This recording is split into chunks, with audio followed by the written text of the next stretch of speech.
Good morning, everybody. Happy Monday. Welcome to the Courtroom Files Live. Judge West has already started her Monday parade of fashion. Let's check it out.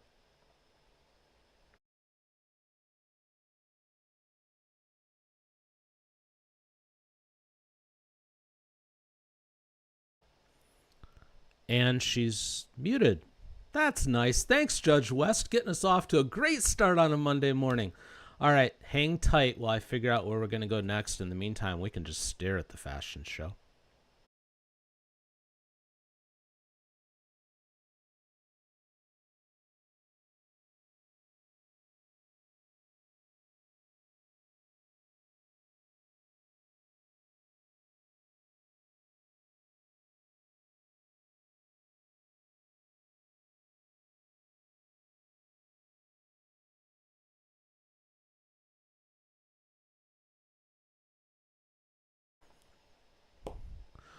Okie dokie, let's go to Judge Grumpy Pants, Miami-Dade. She's never muted because she's just got too much to say.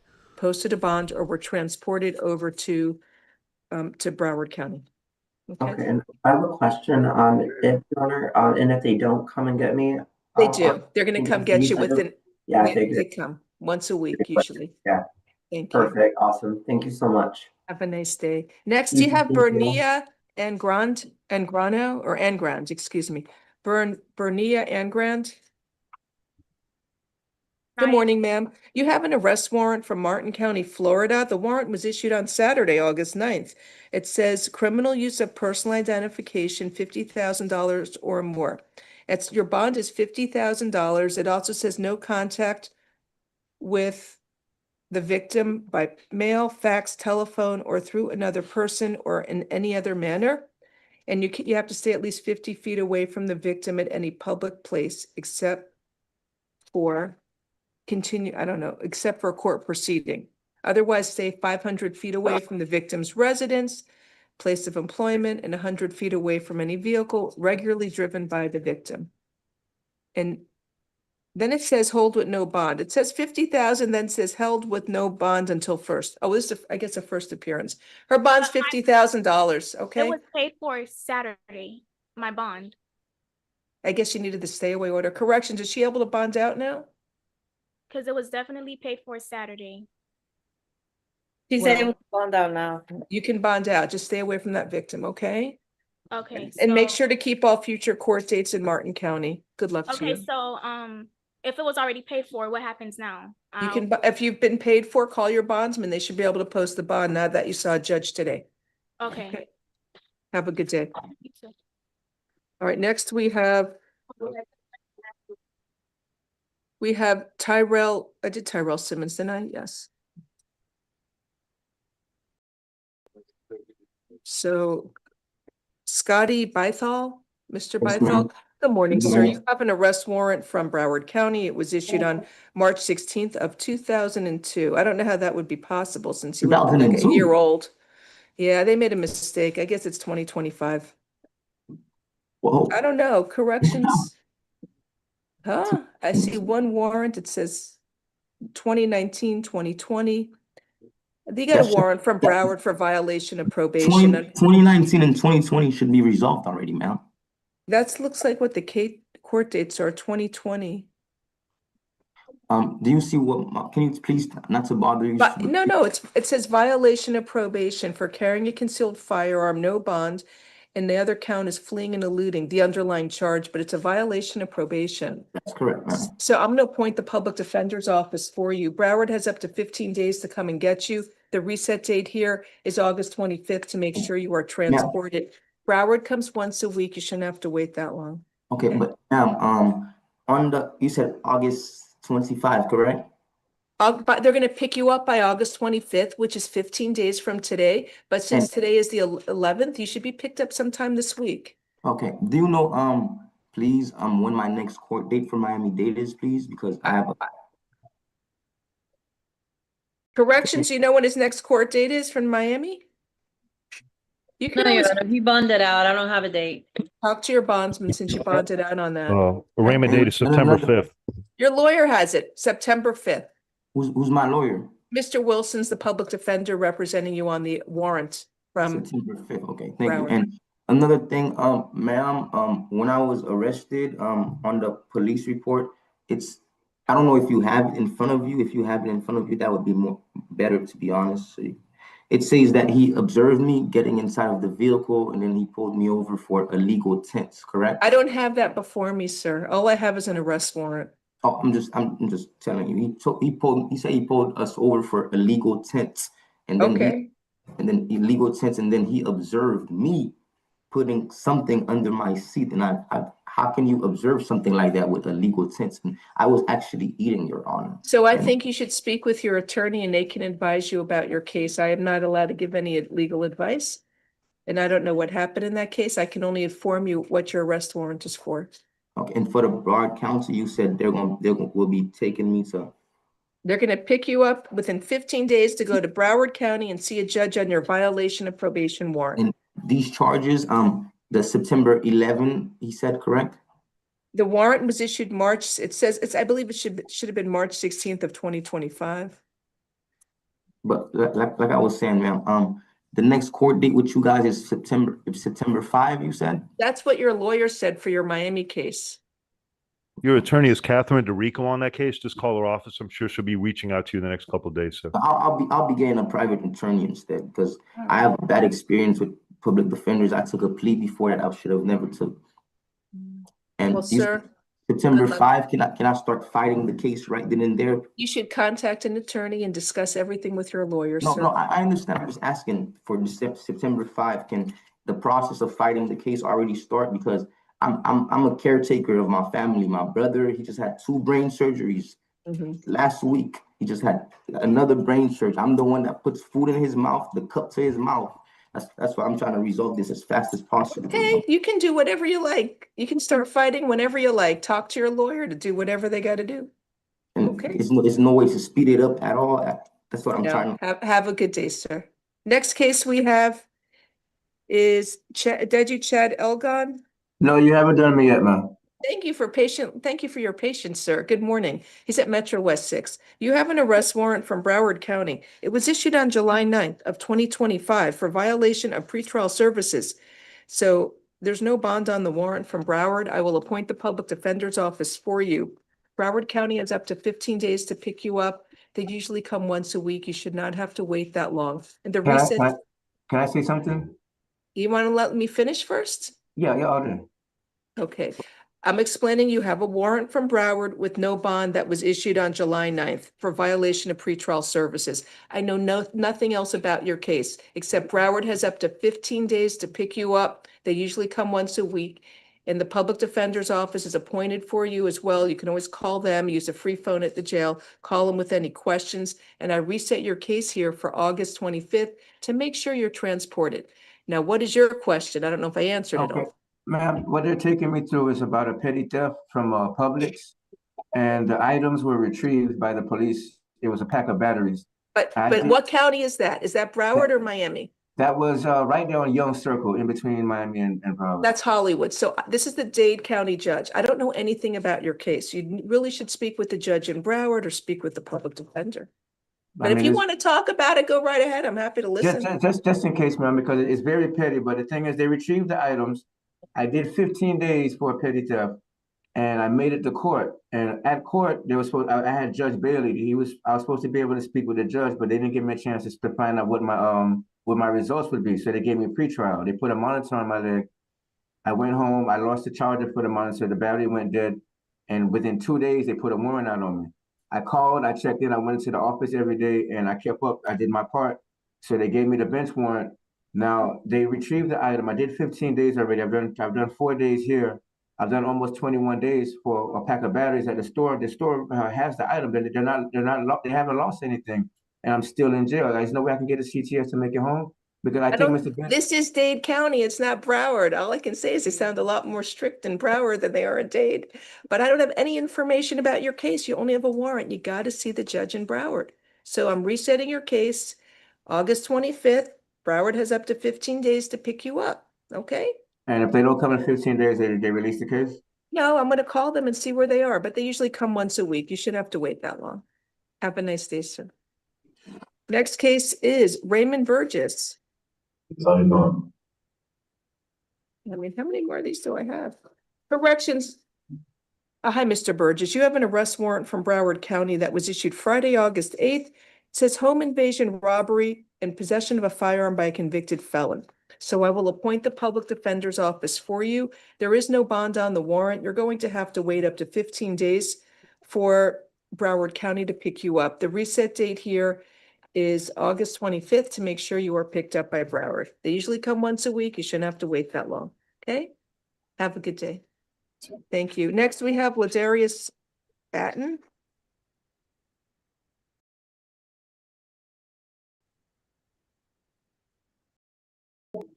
Oh, he's coming, Your Honor. Okay.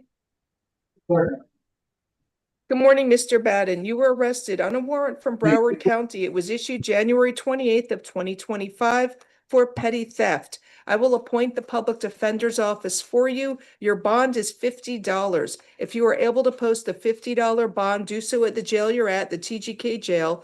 Broward has up to 15 days to pick you up if you're unable to post a bond. Your reset date is August 25th to make sure you either bonded out of jail or were transported to Broward. Do you understand, sir? Yes. Have a nice day. Thank you. Next is Torrance Kennedy. Only a few left. The regular calendar is good today, though, Judge. It'll be quick. I'm trying to get the weekend judges to do these warrants. The other judges in other counties do it on the weekends. It's not fair for people to have to sit in jail all weekend because we can't accommodate them. Good morning, Mr. Kennedy, sir. You were arrested on a warrant from Broward County. It was issued on August 8th, a Friday. The same What? date, Your Honor. They just. You don't even want to hear me tell you about the warrant? You know it all. Go ahead. Cause All right. it's been the same. I don't know what's going on. They say Well, if you just wait a second, I'll tell you what it says. You have a Okay. warrant issued last Friday, August 8th. It says no bond, false imprisonment, but forcibly or by threat, domestic violence. Count 2 was aggravated assault with a firearm, domestic violence. Count 3, possession of a firearm by a convicted felon.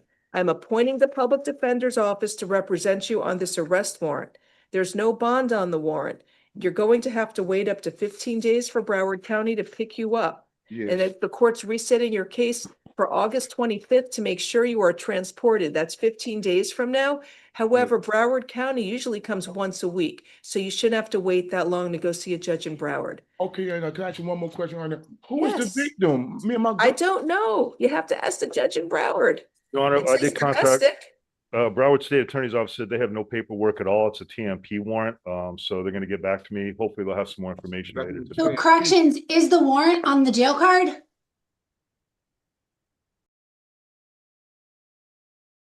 Corrections? Corrections, is he No, ready I to don't go? have it. You don't have the warrant on the jail card? No. Okay, if you find the warrant, just email it to me, please. So what do you want? When do you want me to reset it? You can send it to the PM, Your Honor. Maybe I'll have some more information at that time. Thank If you, not, we'll man. just leave it Thank you off so and then I'll much, do 'cause it it's later. What, it's a temporary warrant. Maybe I should set it tomorrow. Yeah, that's fine. No, today, Your Honor. Okay, set it for the PM. It's not gonna make a difference if they get. Okay, no problem. All right, You're just Your gonna have to reset it in the afternoon to tomorrow. Reset it August 12th to make sure we have that warrant. You see what I'm saying now? Me and my girl, we on good Next, terms. we have Simeon Earp. We got a few more left.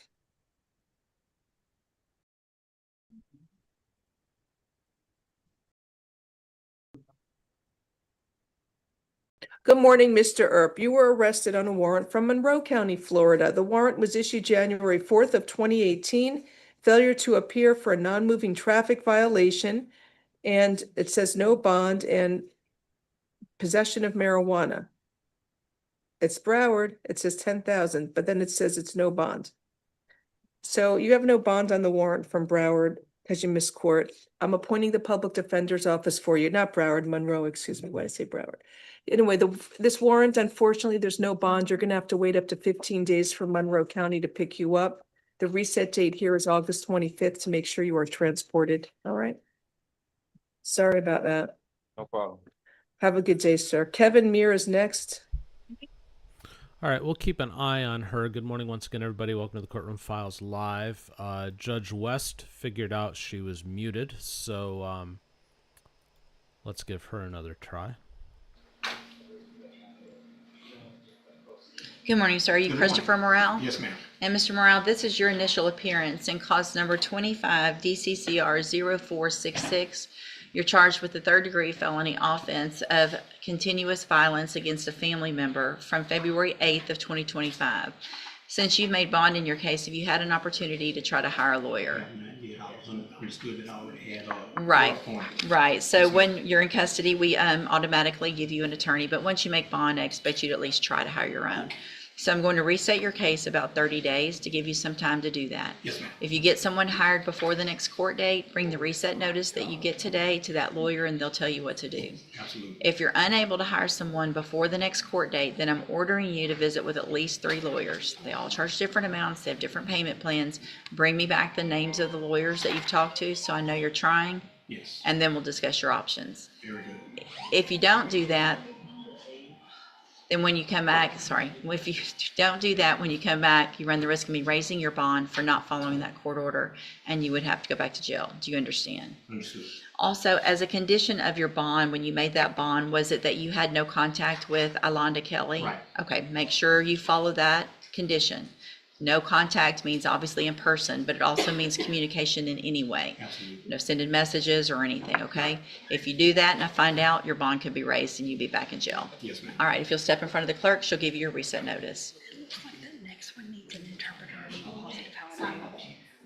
Okay, I think he was in custody and needed an interpreter and then bonded out. That's how it do you want to see if Jennifer can come down?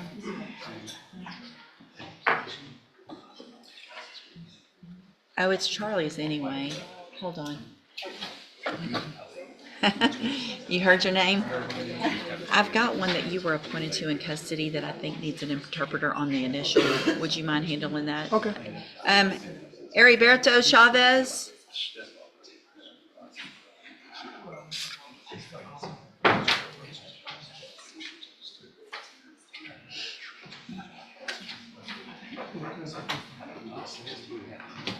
All right, and this is 25 DCCR 0559. Mr. Rojas is going to translate for us. And are you Heriberto Chavez? Yes. And Mr. Chavez, this is your initial appearance.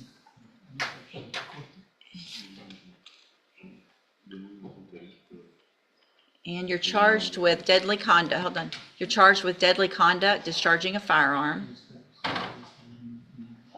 from May 8th of 2025. And since you've made bond, have you had an opportunity to hire a lawyer? I don't make a lot of money. For a court-appointed lawyer.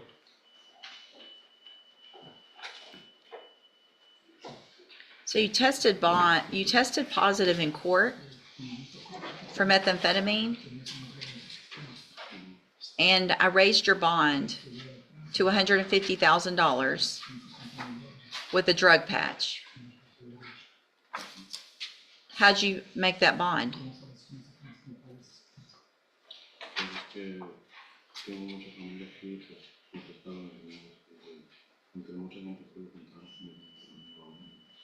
I have a lot of family here and they all owe me money. I have a lot of family, parents and uncles and aunts. If you can make a $150,000 bond, then you need to try to hire your own lawyer. So I'm going to reset your case for 30 days.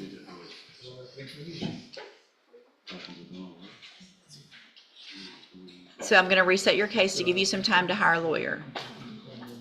If you get someone hired before the next court date, bring the reset notice that you get today to that lawyer, and they'll tell you what to do. If you cannot hire someone, then I'm ordering you to visit with at least 3 lawyers. They all charge different amounts and have different payment plans. You need to bring me back the names of the lawyers that you talked to so I know you're trying. And then we'll discuss your options. If you don't do that, then when you come back, you run the risk of me raising your bond again. and you would go back to jail. Do you understand?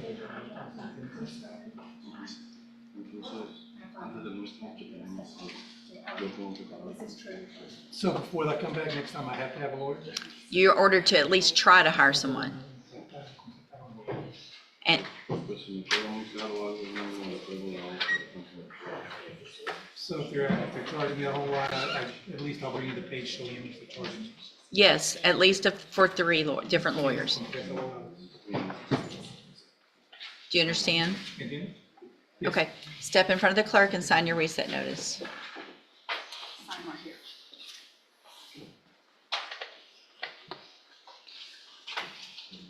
Do you know why the one would have It was Joel a Vasquez? rejection, and then they bonded out. Gotcha. Veronica Randall? Thank you. Veronica Randall.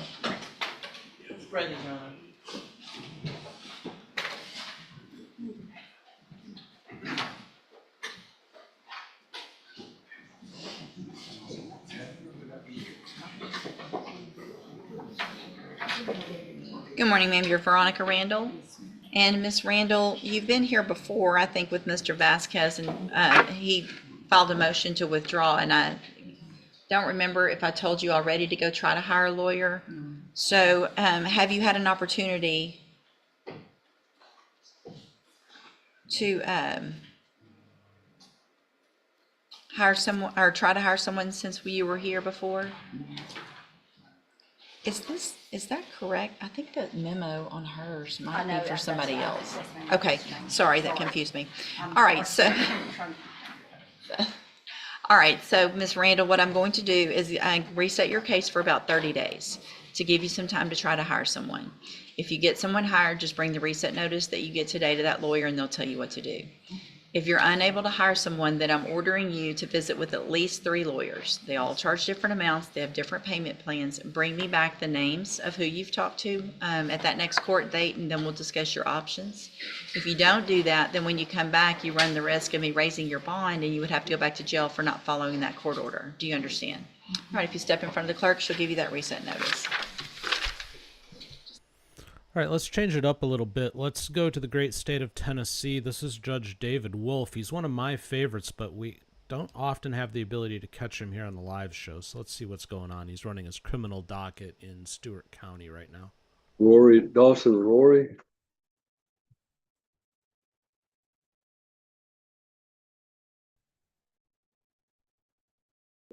Clemens, this is your client. Yes, Your Honor. And I believe we have an agreement on this, Your Honor.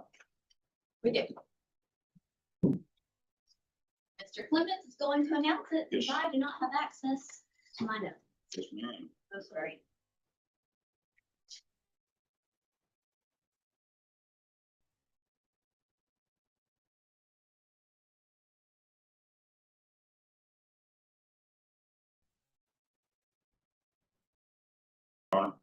Thank you for your patience. With Your Honor's approval, we'd like to announce the following agreement. All right. He is currently on a diversion. He's going to admit to violating the terms of that diversion, but not have his diversion revoked. Instead, be sentenced to time served and have his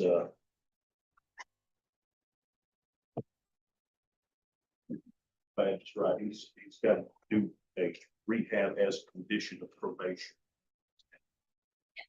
Detention. And he's already secured and approved in our rehab program and is prepared to been accepted. It's his intention. All right, so to make sure that we're all clear, he's going to admit that he's in violation of his probation, be revoked, but reinstated on time served. Yes, and my recollection of the honesty because he had it was so lengthy already. And I want to confirm with probation, so I know we've lost some notes. I believe it is not going to be extended because he has so many years left on his probation. right, and so picking up where I was, then it's going to be revoked to serve his sentence, but suspended and reinstated on time served with the additional condition that he enter into and complete successfully a rehabilitation, an inpatient rehabilitation. Are those the terms of this agreement? That is exactly right. All right, then Mr. Roy, I need you to raise your right hand. Let's have you placed under oath. Do solemnly swear affirm the testimony you're about to provide will be the truth, the whole truth, and nothing but the truth, self you God. Thank you. Thank you. State your full name for the record.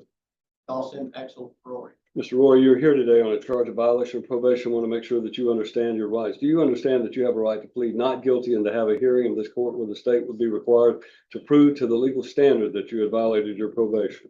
Do you understand that if we had that hearing, you would have the right to have a lawyer and have one appointed if you cannot afford your own, which of course we've done with appointing the public defender to represent you?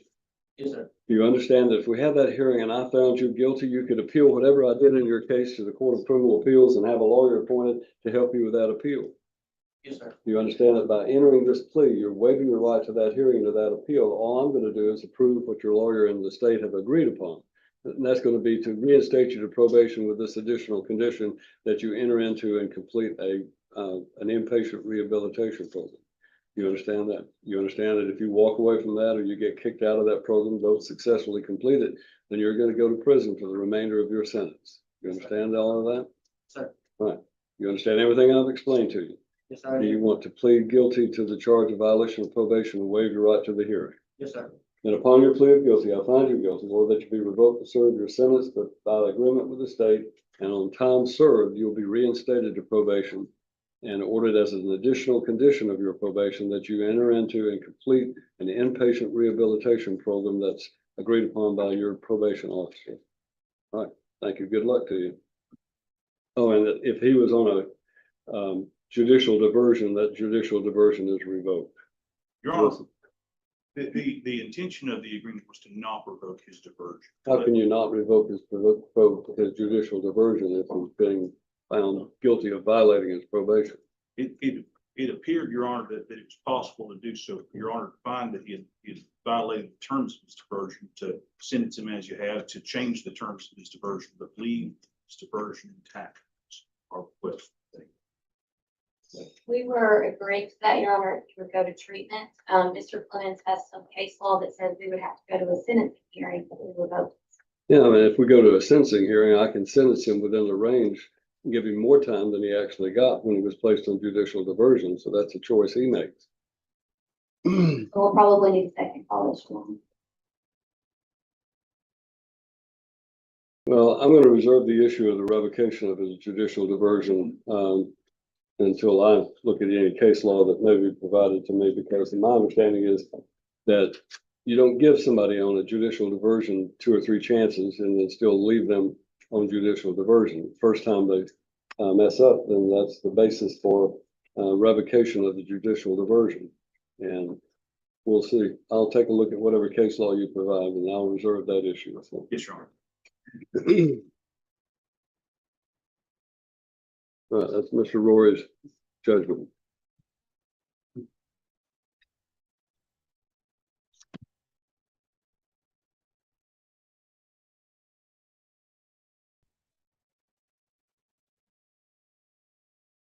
All right, do we have anybody else? All right. We're going to then run through the regular docket till we're ready to take up the second call. On page 2 of the docket, 2024 CR 10, State versus Kelly Babcock. Kelly Babcock for a sentencing hearing. I assume that was because she was entering into a rehabilitation program.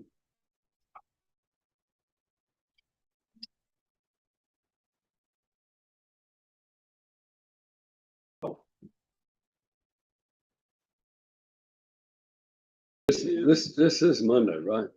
That's what it feels like Monday. I think everybody's having a Monday. So. We're talking about Ms. Babcock. Yes. So she is in a program. You had indicated on last cycle that as long as she's in a program, that's. So she's in the program, so we just basically need to reset this.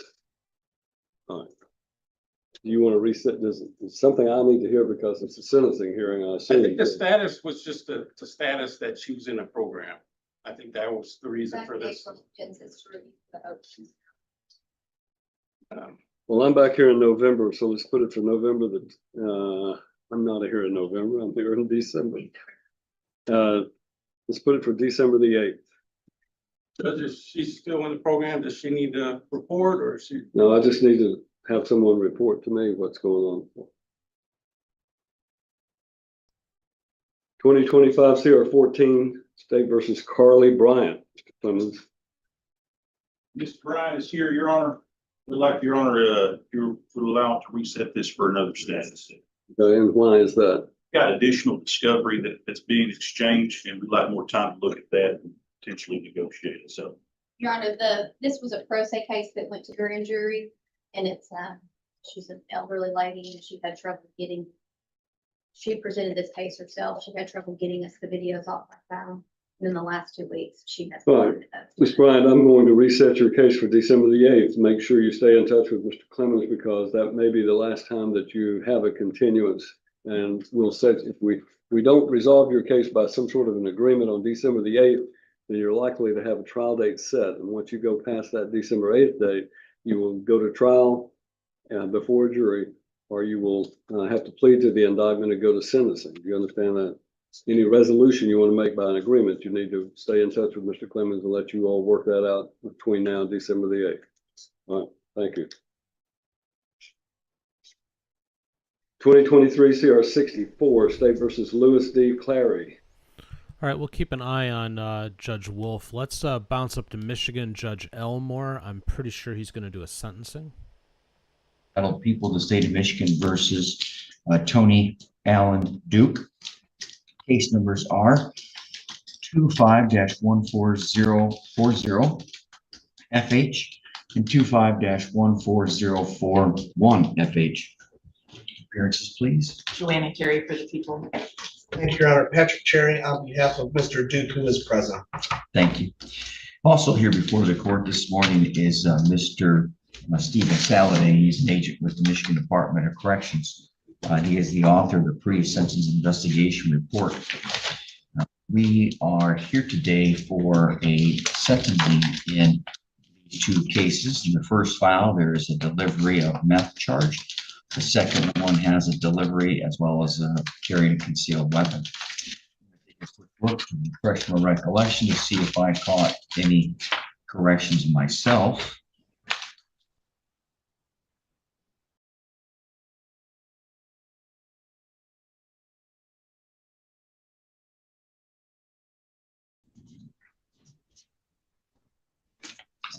One second.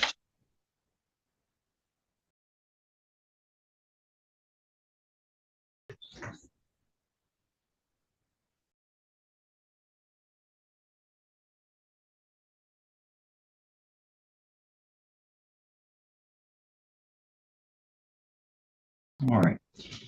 On CFJ 284A,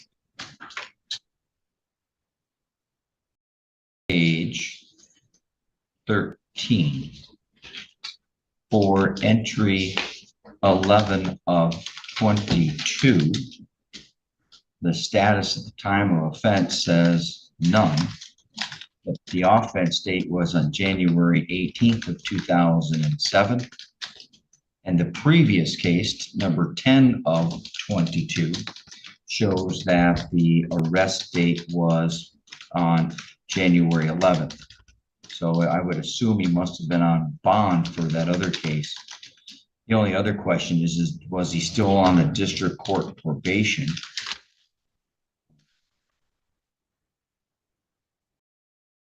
Looks like he still would have, no. Yeah, it looks like he still would have been on probation for 8 of 22 as well. All right, so we'll put down probation on district court probation. Now, I think that same logic carries over because again, on 8 of 22, he was on probation, discharged on October 17th of 2007. So if I look at entry 12 of 22 on page 14, he still would have been on probation there.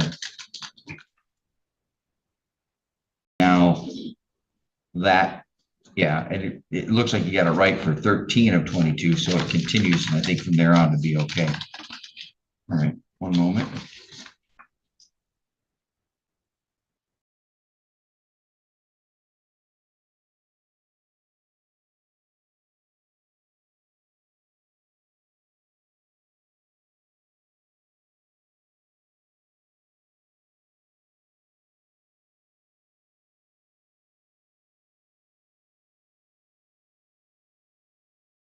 questions?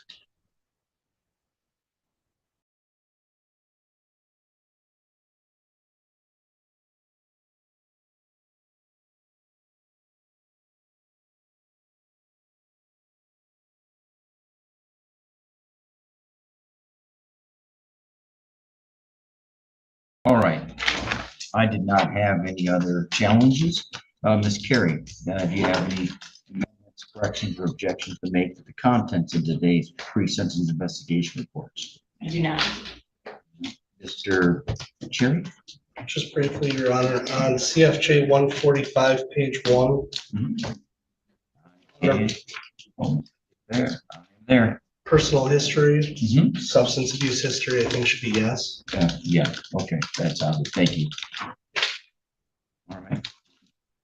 I did talk to Mr. Saladay about the background information that's found in CFJ 284.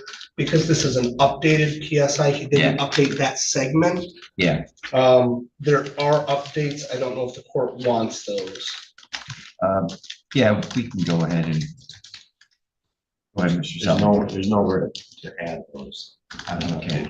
I told them we could put it in the eval and plan. Yeah. If you wanted to. Yeah, let's go over the updates, and Mr. Saladay can put them out in the updated portions. All right, Mr. Duke reports his significant other is Tiffany Rosser, Rosser, age 39, living at 914 North Mitchell in Cadillac.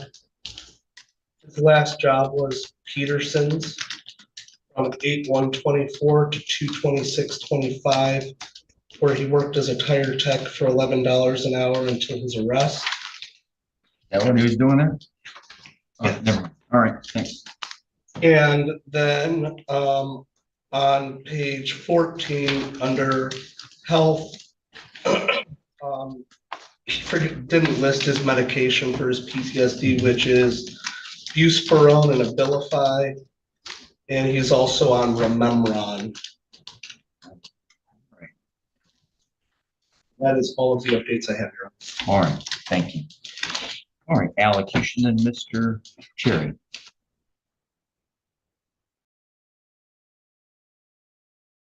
I think that what sticks out for me in Mr. Duke's case is, even though it's a very straightforward case in terms of the investigation and the CIs being undercover officers, I've still had people in his position try and make excuses or try and come up with some type of alternate theory. He hasn't done that. He's hit this head on. He's been cooperative throughout the process, both with myself and with the prosecution.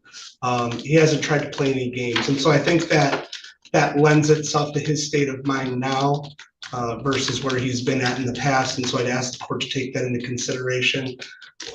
We would ask the court to adopt the recommendation of Mr. Saladay.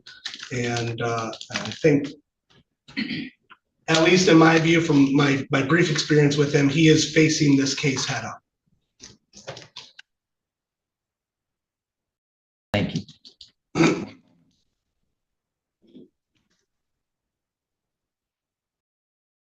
All right, Ms. Carey.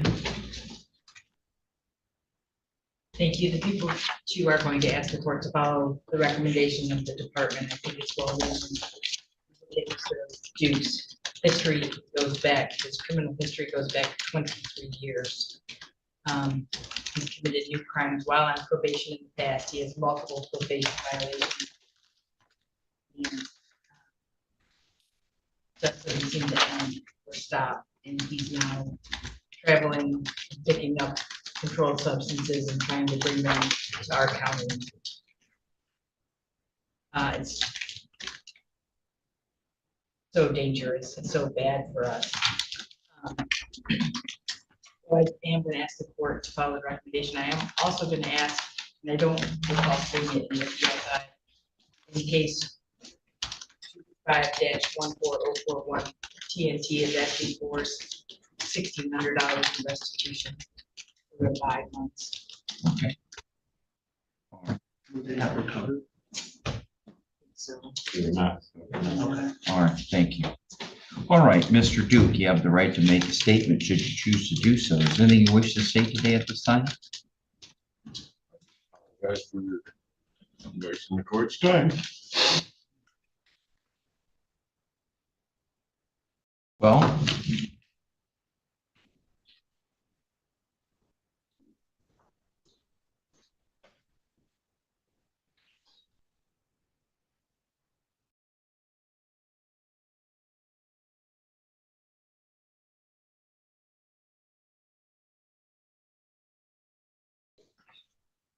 the court is required to be able to explain the basis and reasoning for its sentences and to establish the proportionality and reasonableness of its sentence. The defendant has accumulated almost an average of one conviction for every year over the last 23 years. Began in 2002 with drinking and driving, and he followed that up while on probation with the retail fraud. And now we start to see theft coming in. Then it didn't take long. In fact, he was on probation. No, actually, let's take that back. Yeah. So for the first case, it was resolved on November 26th of 2002. He picked up his next case, the theft case that I just mentioned, within 2 months. And he picked up, after apparently being released on bond, he picked up in 2 weeks another charge, and that is a domestic violence. Then, while those couple cases were still pending, he picked up number 4 of 22 within just a couple months. And now we've got marijuana. Then it was after he got off of probation and everything, it's about a year, and he got an MIP, maybe not the most severe. But then, of course, when that case was done in August, he made it less than 2 months for picking up another MIP. So as I state these, of course, the court looks and says, is this defendant, what are his chances at rehabilitation? What are his chances at supervision? How well has he done? How much he has learned his lesson and so forth, with all the efforts that have been put into him. Well, when we start to look here at number 7 of 22, we are back with another act of violence, and we get probation violations. So we're already starting to see more probation violations build up. He made it exactly to the day 4 months after he violated probation on entry 7 of 22, when he picked up 8 of 22. And so now we're at drinking and driving again, and more marijuana.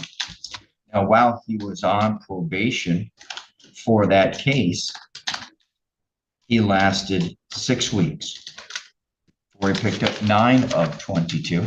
It was simply a drivable license suspended. However, this court takes that as a sign that a defendant will try to do what they want to do when they think no one's going to catch them. Well, he was still on probation, and it looks like he made it 2 months before he then picked up number 10 of 22. Another driver license suspended. Again, I've stated how the court interprets those. Then we show number 11 of 22. He was still on probation, yet he picks up more marijuana charges. Number 12 of 22. Looks like he made it about 4 months, 5 months before then getting picked up, violating probation. And he got charged with a delivery, but that was handled with a possession. He makes it a short time later, and he's already on probation. Looks like he made it less than a year, about 8 months before he picked up number 13 of 22 while on probation. And we see 2 of his favorite crimes there, marijuana and driver license suspended. He only pleads to the marijuana. So I take that under consideration. Then we get to 14 of 22. By this time, he's been off of probation for a couple of years, about 5 years. But he's back to some alcohol-related issues. So we're seeing a substance abuse history starting to rack up. Well, he makes it less than a year. Looks like he makes it about 4 months before picking up 15 of 22. And we see more marijuana, and this one's a the possession of switchblade blades, and plus we see that he couldn't comply with probation and violated probation yet again. Looks like he gets off of that probation in May of 2014, and he makes it about 11 months before he violates again. And entry 16 of 22, and now we see a delivery of marijuana. And here the defendant receives probation, and he violates probation relatively quickly. Looks like in about 5 months. Yeah, he makes it from September of 2016 until February of 2017. All right, so then in 17 of 22, he picks up possession of meth and maintaining a drug house. Picks up a handful of probation violations. He gets sent to Harbor Hall. He's discharged unsuccessfully. Has issues at the transition house with methamphetamine, so it didn't take long to violate there. Looks like he picked up his first violation within about 2 months. All right, so we pick up 18 of 22. Looks like he'd been off of probation for about 11 months. No, I take that back, for about 13. And now he picks up possession of morphine. He gets just jail, fines, and costs. Looks like he makes it about 7 months, picks up another charge. And now here we get a possession of meth and use of meth, and gets a prison sentence.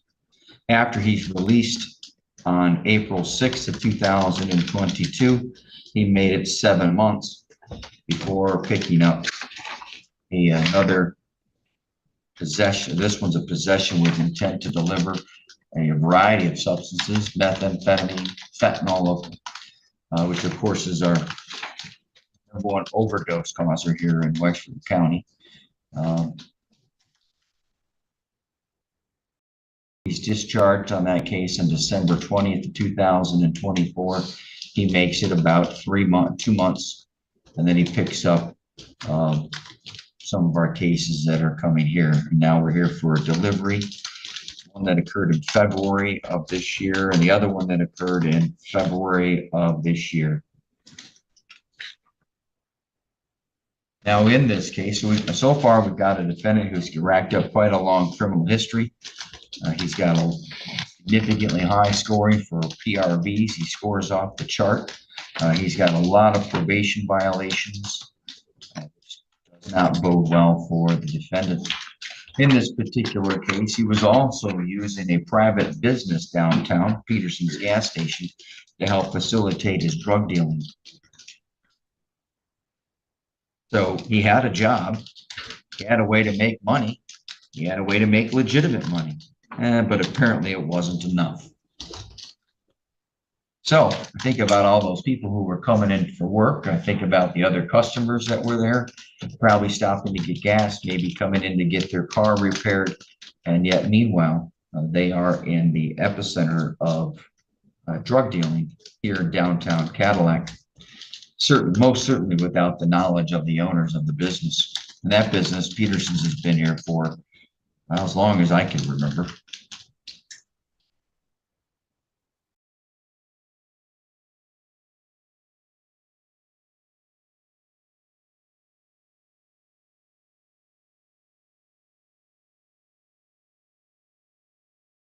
I did underline this one statement. Don't mention it to me, maybe because it's Monday morning. On CFJ 284A, page 4, Duke advised the undercover officer, quote, he needed someone beat up and he would pay an 8-ball. That's interesting. He's not only in the drug dealing business, but apparently he's in the kind of business of exchanging drugs to get people beat up. This happened, there are a couple of different deliveries here.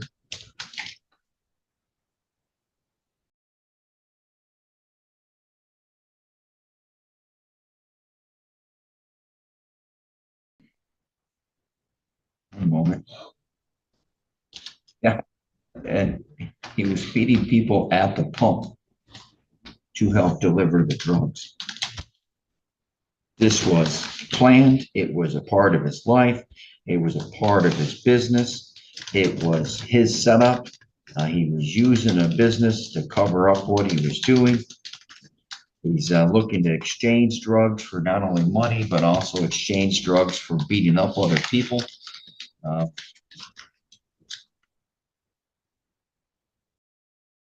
And it is clear that the defendant is in this situation. And I understand he is not, quote unquote, playing games. He has no game to play. He's got a horrible criminal record. Can't follow probation. Can't follow the conditions of bond. He uses another business to cover up.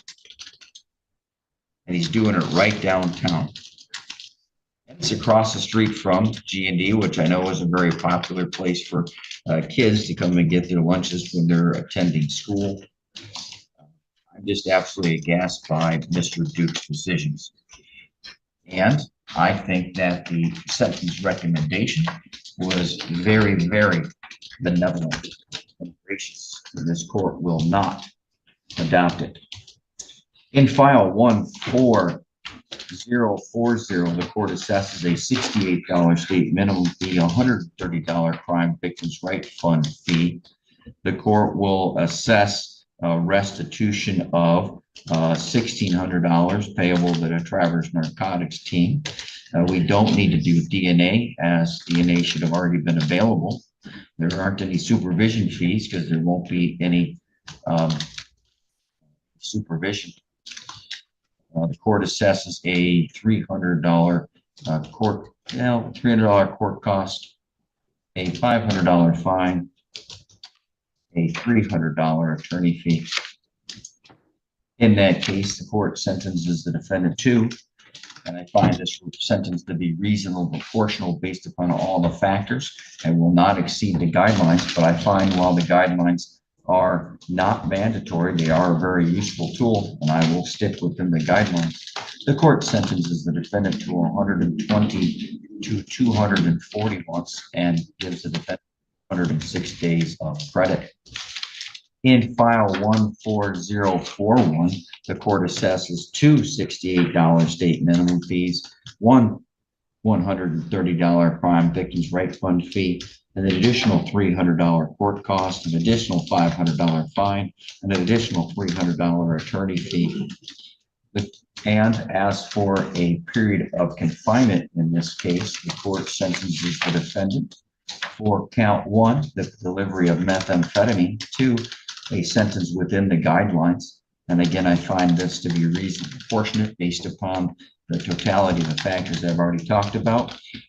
We just have a professional drug dealer working just about 5 blocks from the courthouse. 140 to 240 months with 106 days of credit.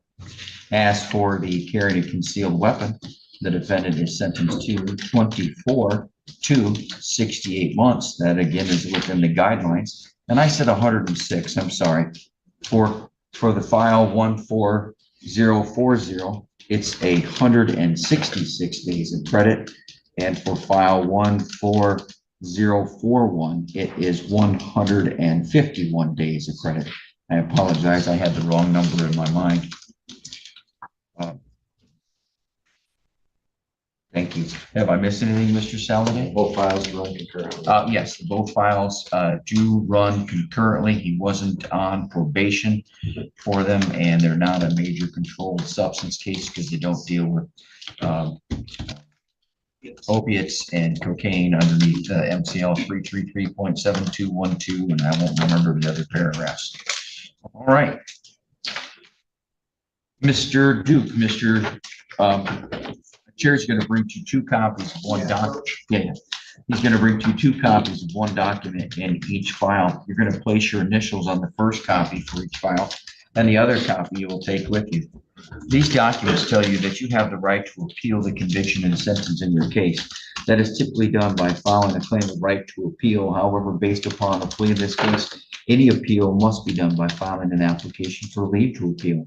If you choose to file an application for leave to appeal and you want the court to consider appointing an attorney to assist you, you may complete the bottom half of the document and return to the court within 42 days. All fines and costs must be paid within 56 days, or a 20% late fee or penalty will be added. Also, the court does, and I should have mentioned, I take into consideration that there was a significant benefit in the case as the defendant was charged as a fourth habitual felony offender or a second and subsequent drug offender enhancement. All right. Thank you very much. May I approach? You may. Thank you. I'm sorry, Ms. Curie, I should have asked. Did you have anything else to add today? No, thank you. All right. Thank you very much for adjournment. All fines and costs can be made a condition of parole.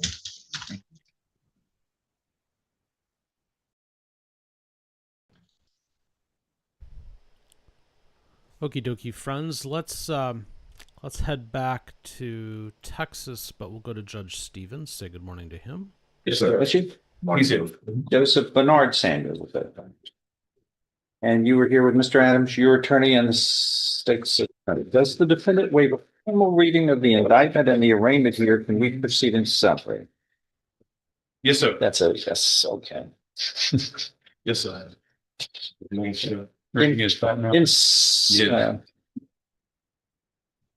summary, in 23 CR 1866, this indictment alleges, which is the state of Texas versus Joseph Bernard Samuel III.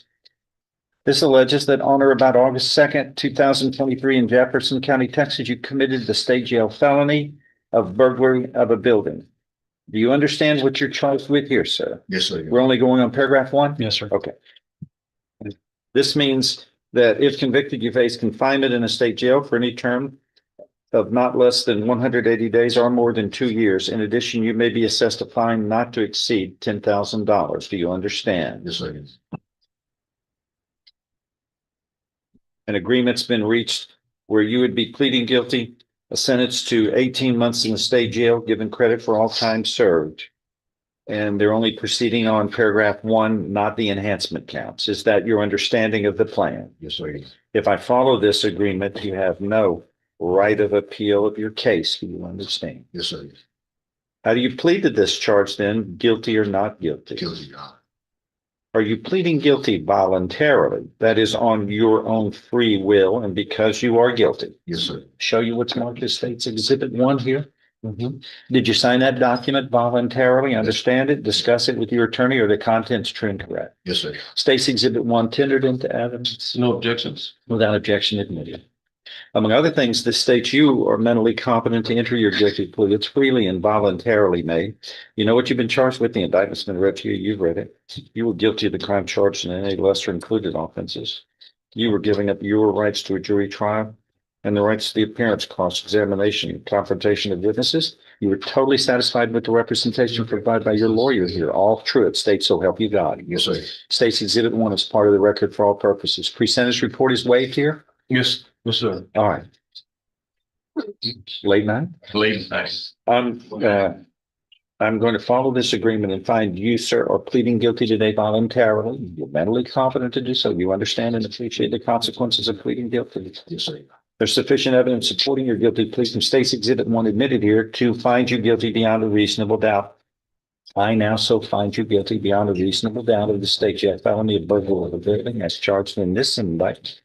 I am following this agreement. You are hereby sentenced to confinement in a state jail for 18 months, and you will be given credit for all time you have served. Thank you. Do you understand what has happened today, sir? Yes, sir. Okay, back to you, sir. Thank you.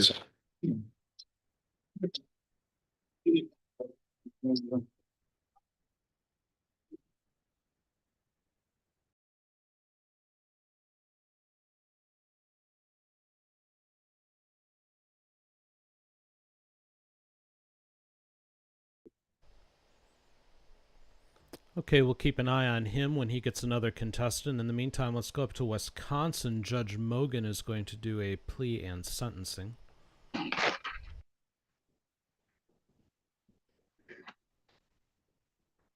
Yep.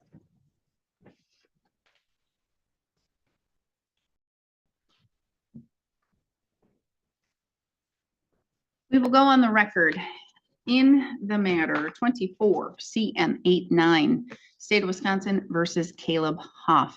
The state appears through District Attorney Kevin Schmidt in person. We have Mr. Hoff appearing in person with counsel Adam Benson. We're set for a plea and sentencing. Mr. Benson, can you please recite the agreement that's been reached? Your Honor, he will plead guilty to operating while intoxicated third. He will complete the IDIP programming, which he has done. The remaining counts would be dismissed and read in.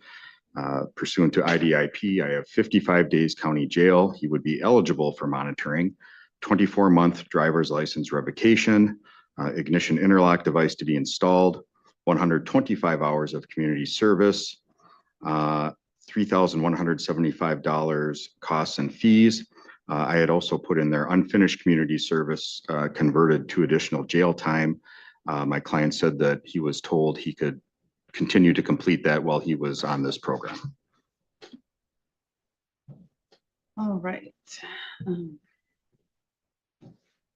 Has he had his 48 consecutive hours in custody? He has not. He believes he did spend one night in the jail. All right, Mr. Hoff, I remember correctly, you worked on the railroad, you're an engineer, caboose? Well, yeah. I forget. Yeah. But you work on the railroad. Yes, I drive trains, Your Honor. So, See, isn't that conductor, engineer? What is that called? engineer. See, I was right. You Okay. you were, yeah, most people think it's a conductor. So you're, All right. So, Mr. Hoff, do you understand that at the day of the plea, you would have to sit 48 consecutive hours in custody? yes, Your Honor. And you're prepared to do that here today? Yes, Your Honor. All righty. Okay, so Mr. Schmidt, that is the agreement that's been reached. Yes.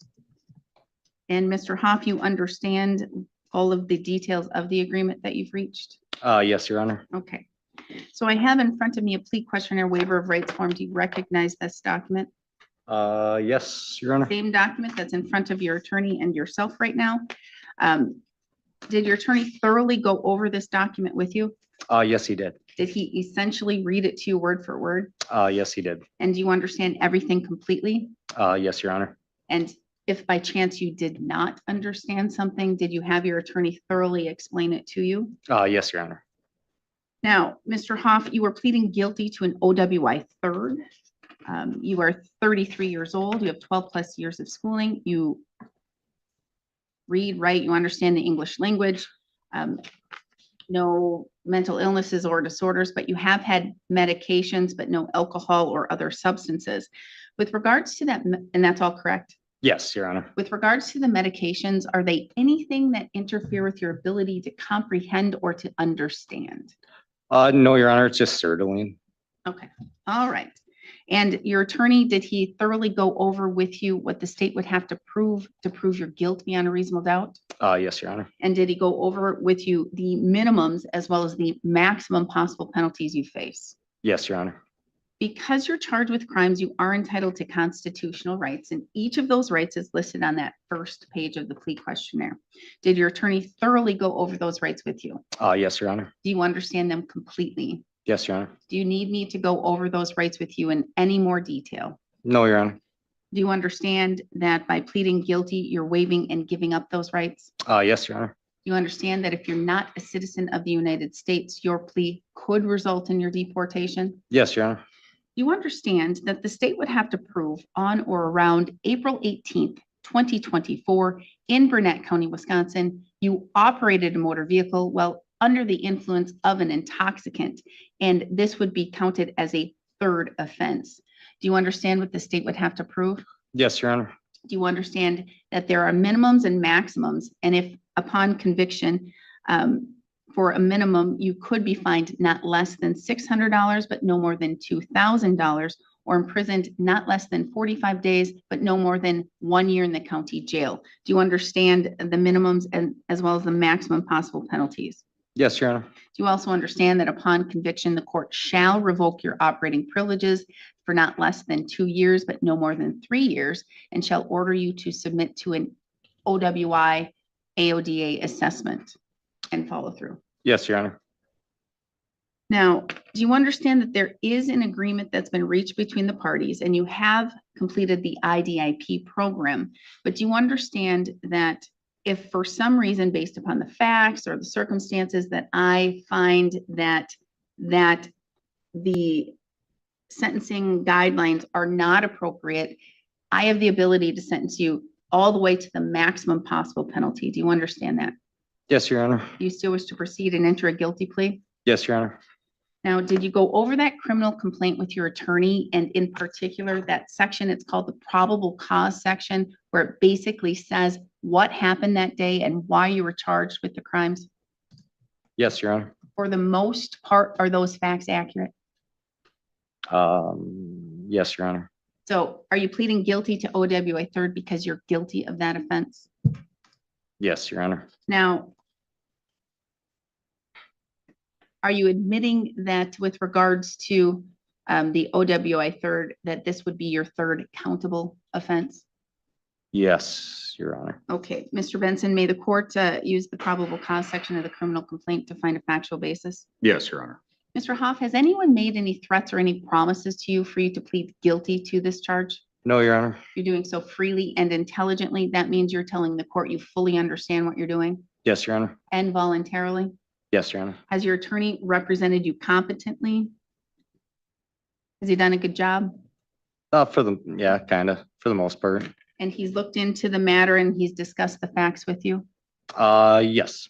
And did he discuss with you if the matter were to go to trial, if you would have any defenses or a lack of defenses? Yeah, I think for the most part, Okay. Now, do you have any questions for the court or for your attorney before I proceed? no, not that I can think of. As to count one, OWI third, a misdemeanor, how do you wish to plead? Guilty, Your Honor. The court will find your plea of guilt is done knowingly, intelligently, and voluntarily. I'm going to find that you understand your constitutional rights and what it means to waive and give up those rights. I'm going to find a factual basis to accept your plea of guilt. Based on that, I will find you guilty of count one. Counts 2, 3, and 4 will be, well, actually counts 2 and 3 will be dismissed and read in for purposes of sentencing. Count 4 will be dismissed and merged into count 1. A judgment of conviction will be entered today. Argument and sentencing recommendation, Mr. Schmidt. The IDIP program exists to incentivize drivers to do the driver safety plan and follow through because the legislature requires it. Legislature thinks that makes better, safer drivers. He's done that program. He merits the incentive of it. It is important that we incentivize people to do these things. It also comes at a higher financial cost to them due to the cost of the electronic monitor. I'd ask the court to follow the IDIP guidelines. Thank you. Thank you. Mr. Benson. Thank you. I would concur, Your Honor. He is here taking responsibility for his actions on that date. As discussed earlier, he does work at the railroad. He's been there 12 and a half years, steadily employed. I believe in that respect, he is a credit to society. I believe he told me the interlock device is already installed in his vehicle even. The couple of questions I had, or we may have had, I think when he started this, the monitor was $17 a day and now it's 25. We don't know which one he might fall under, and I don't believe Tessa did either. He is the sole surviving parent to his son. Would he be able to take that child to school? The other would he be able to attend that child's sporting events? I said, that's up to you. One likely, one maybe, I'm not sure. That said, I think when given the opportunity to speak, he will tell you what the IDIP program did for him and how it's helped him and how it will help him going forward. Thank you, Your Honor. I have a couple questions before I turn to you, Mr. Hoff. Well, first off, my condolences. I don't know the relationship of you and your son's mother, but my condolences to you and your son. How old is your son? He is 12. All right. And so he must be involved. Wait, what school? He goes to Luck School? I transferred him to Webster. That's a great school. I couldn't agree more. Okay, so he's 12, so that means he's going into the 6th grade? 7th grade. Yes. My daughter's just turned 11. She's going in same, but to 6th grade. All right, so That means he is probably starting football and all of those types of things. All right, now with your job, and I know you travel the railroad, but do you usually travel out of state? Do you travel a lot? I do travel out of state, but I'm gonna try to stay local for this, so it's less of a headache for everyone. I pretty much just gonna have really bad days off and work overnights. Well, you can, if the court grants you monitor, you can still travel across state lines with your work. It's just you would need to let Miss Anderson know very precisely and whether or not, do you ever stay overnight? I do. I stay in Fargo, North Dakota. How often is that? It would be 2 to 3 overnights a week, but I haven't done that for a little bit. I got on the set schedule just to kind of prepare for everything that was gonna happen. All right, Your Honor. well, it sounds like you're very responsible in getting things in order. Thank you. I got that AODA thing done too. So the IDIP, the AODA, and then I did another program through my work. So I had to go through like 3 different assessments and all that other stuff. So Well, I'm glad to hear all of that in preparation. Is there anything else you want me to know? Do you want to talk about the IDIP program? Like Mr. Benson had said, you don't have to let me know anything or tell me anything, but this is your only opportunity to let me know anything that you think I need to know in making a decision. okay. Yeah, I tried to stay as involved in the community as possible. I feel awful and embarrassed about what I did, and yeah, it's an extremely embarrassing thing for me, especially, I coach all of my son's youth sports and try to stay as active and involved as possible. I wasn't raised this way, and this isn't who I am. The IDIP program, Tessa was great. She was actually a rock star during this whole thing. So I talked to her quite a bit, and she helped me with a ton of questions and stuff that I needed. And so I'm very thankful that I got the chance to meet with her and kind of, basically just go over what their program does. And yeah, the whole deal could have been definitely avoided, and it could have been a lot worse. And that's why I'm here, and just got to learn from it, and just do whatever I have to do to get through it, and whatever the court decides to do with me, I'll accept it. And because,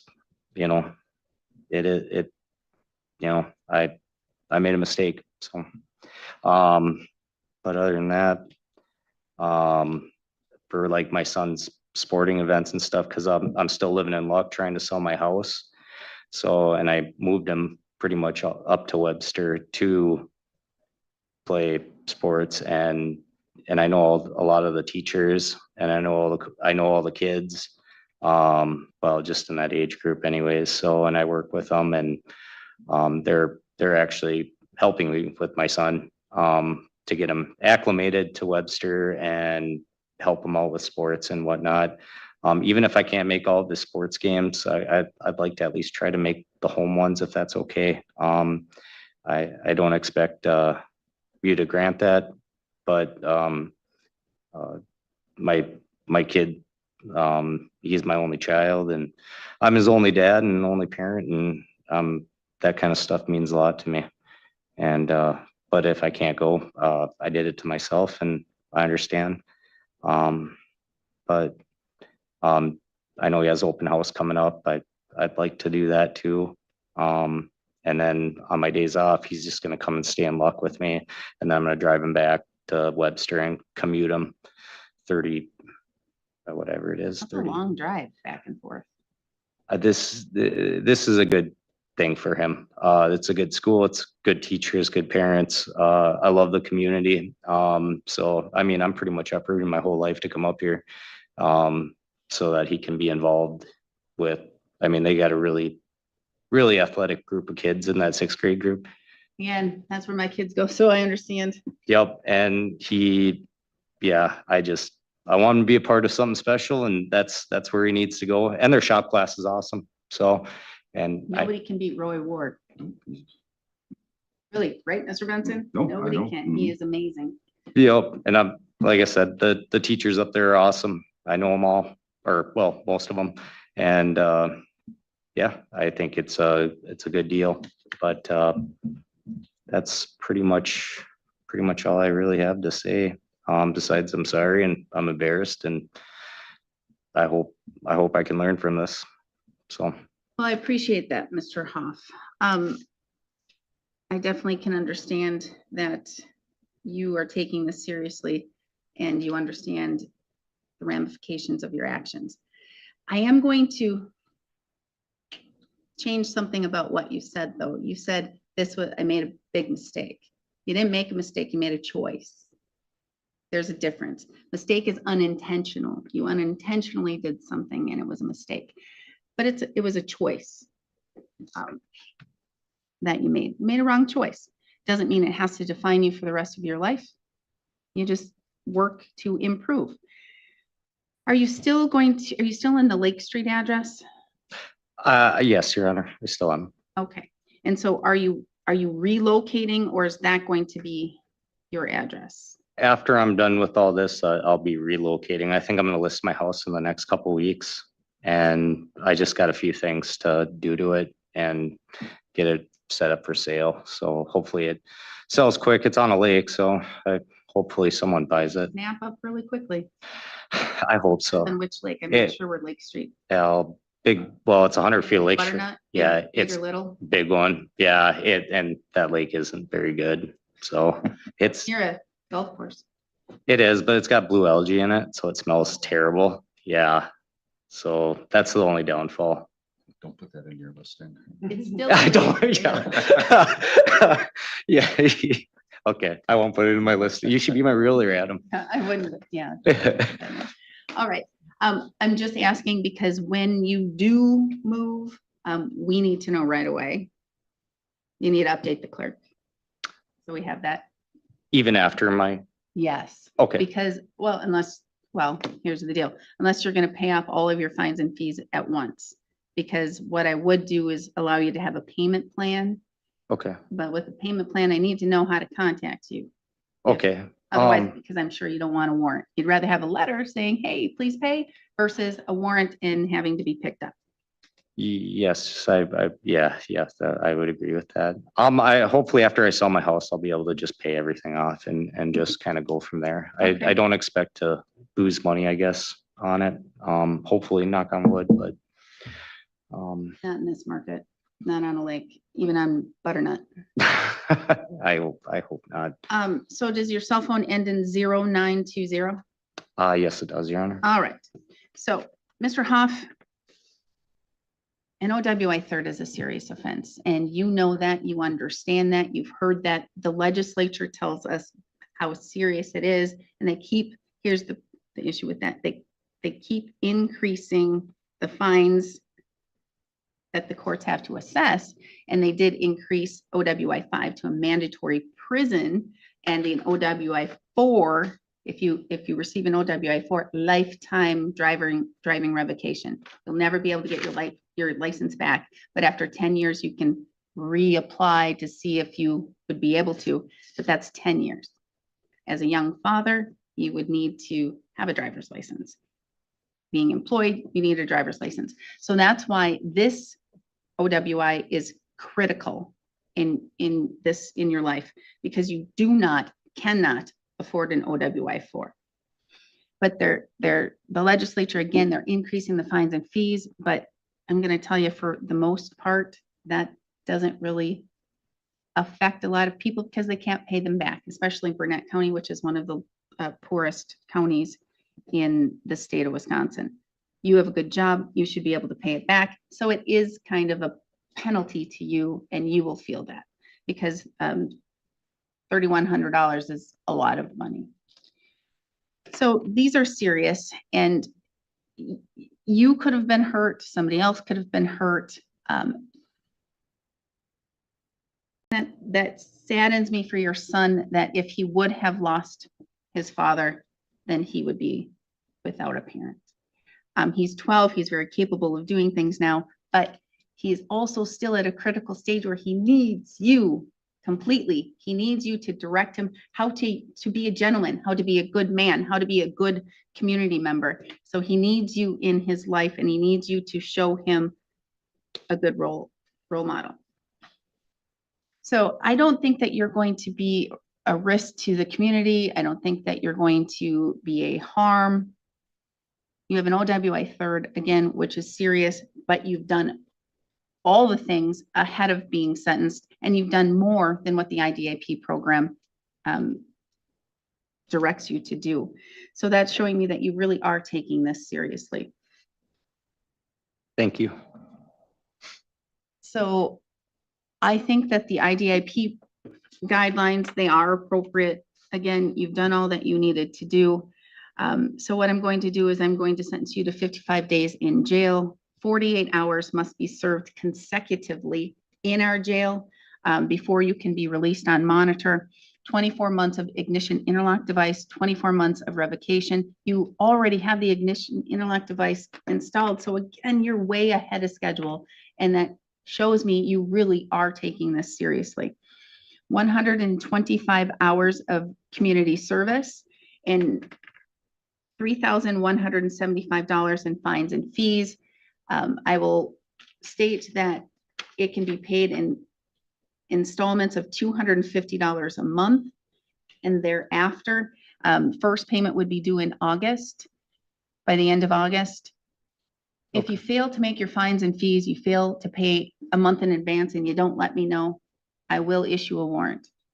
You're always going to owe this, and not only will I enter this into a civil judgment, but you could face 6 months in jail for not paying. So it's very important, if you're having hardship or something like that, that you let me know and you say, Judge, can I miss a month, or is there something else that we can do? Now, with regards to electronic monitor, I will grant you the ability to serve your time on electronic monitor after the 48 consecutive hours. This is house arrest. That means you can, with Huber, I'll give you the ability to go for Huber.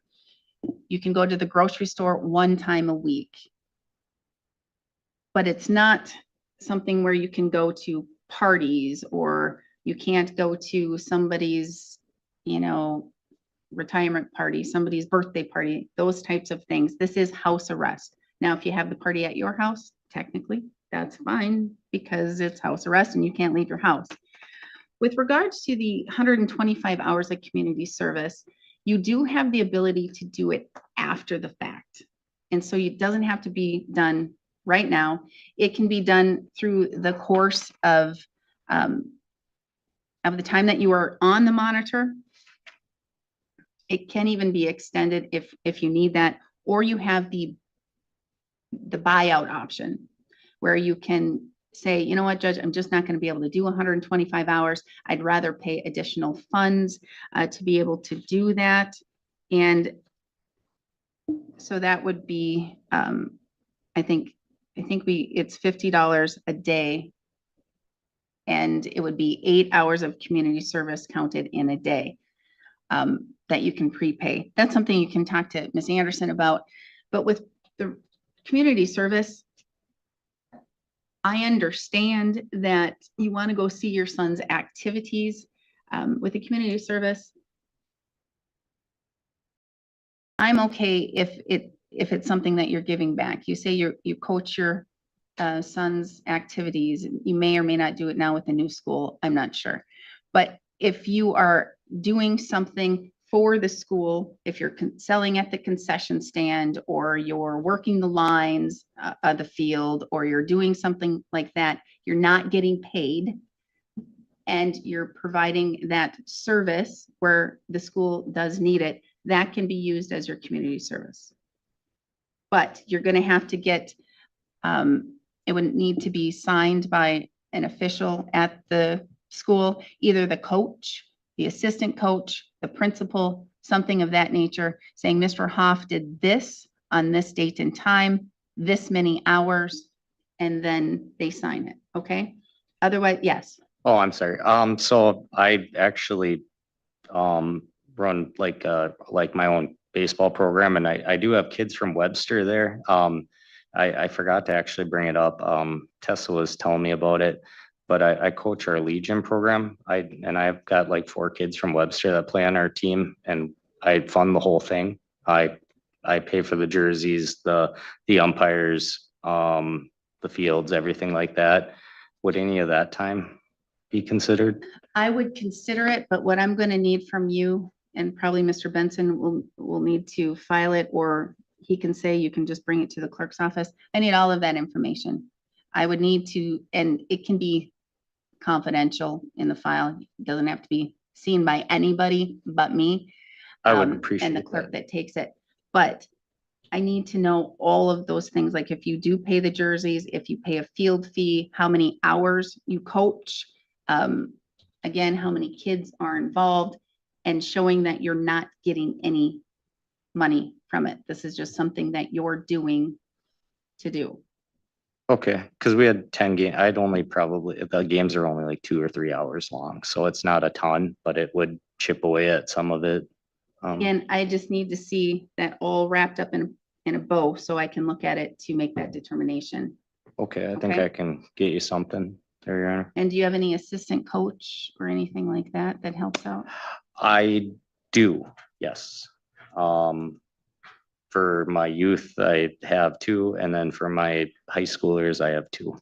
Okay, well, there's a lot there, and they're giving back too. I'm gonna guess that you're not paying them. No, it's totally free for the kids. Well, that's good to know as well. So I would consider that. But again, I would also consider if you're going to go to your son's football game in Webster, you have to be doing something and still watching, but either announcing or at the concession stand or working the lines or something of that nature for it to be counted with those other requirements. Now, with regards to going to your child's activities, definitely not the out of county, because you're supposed to be on house arrest.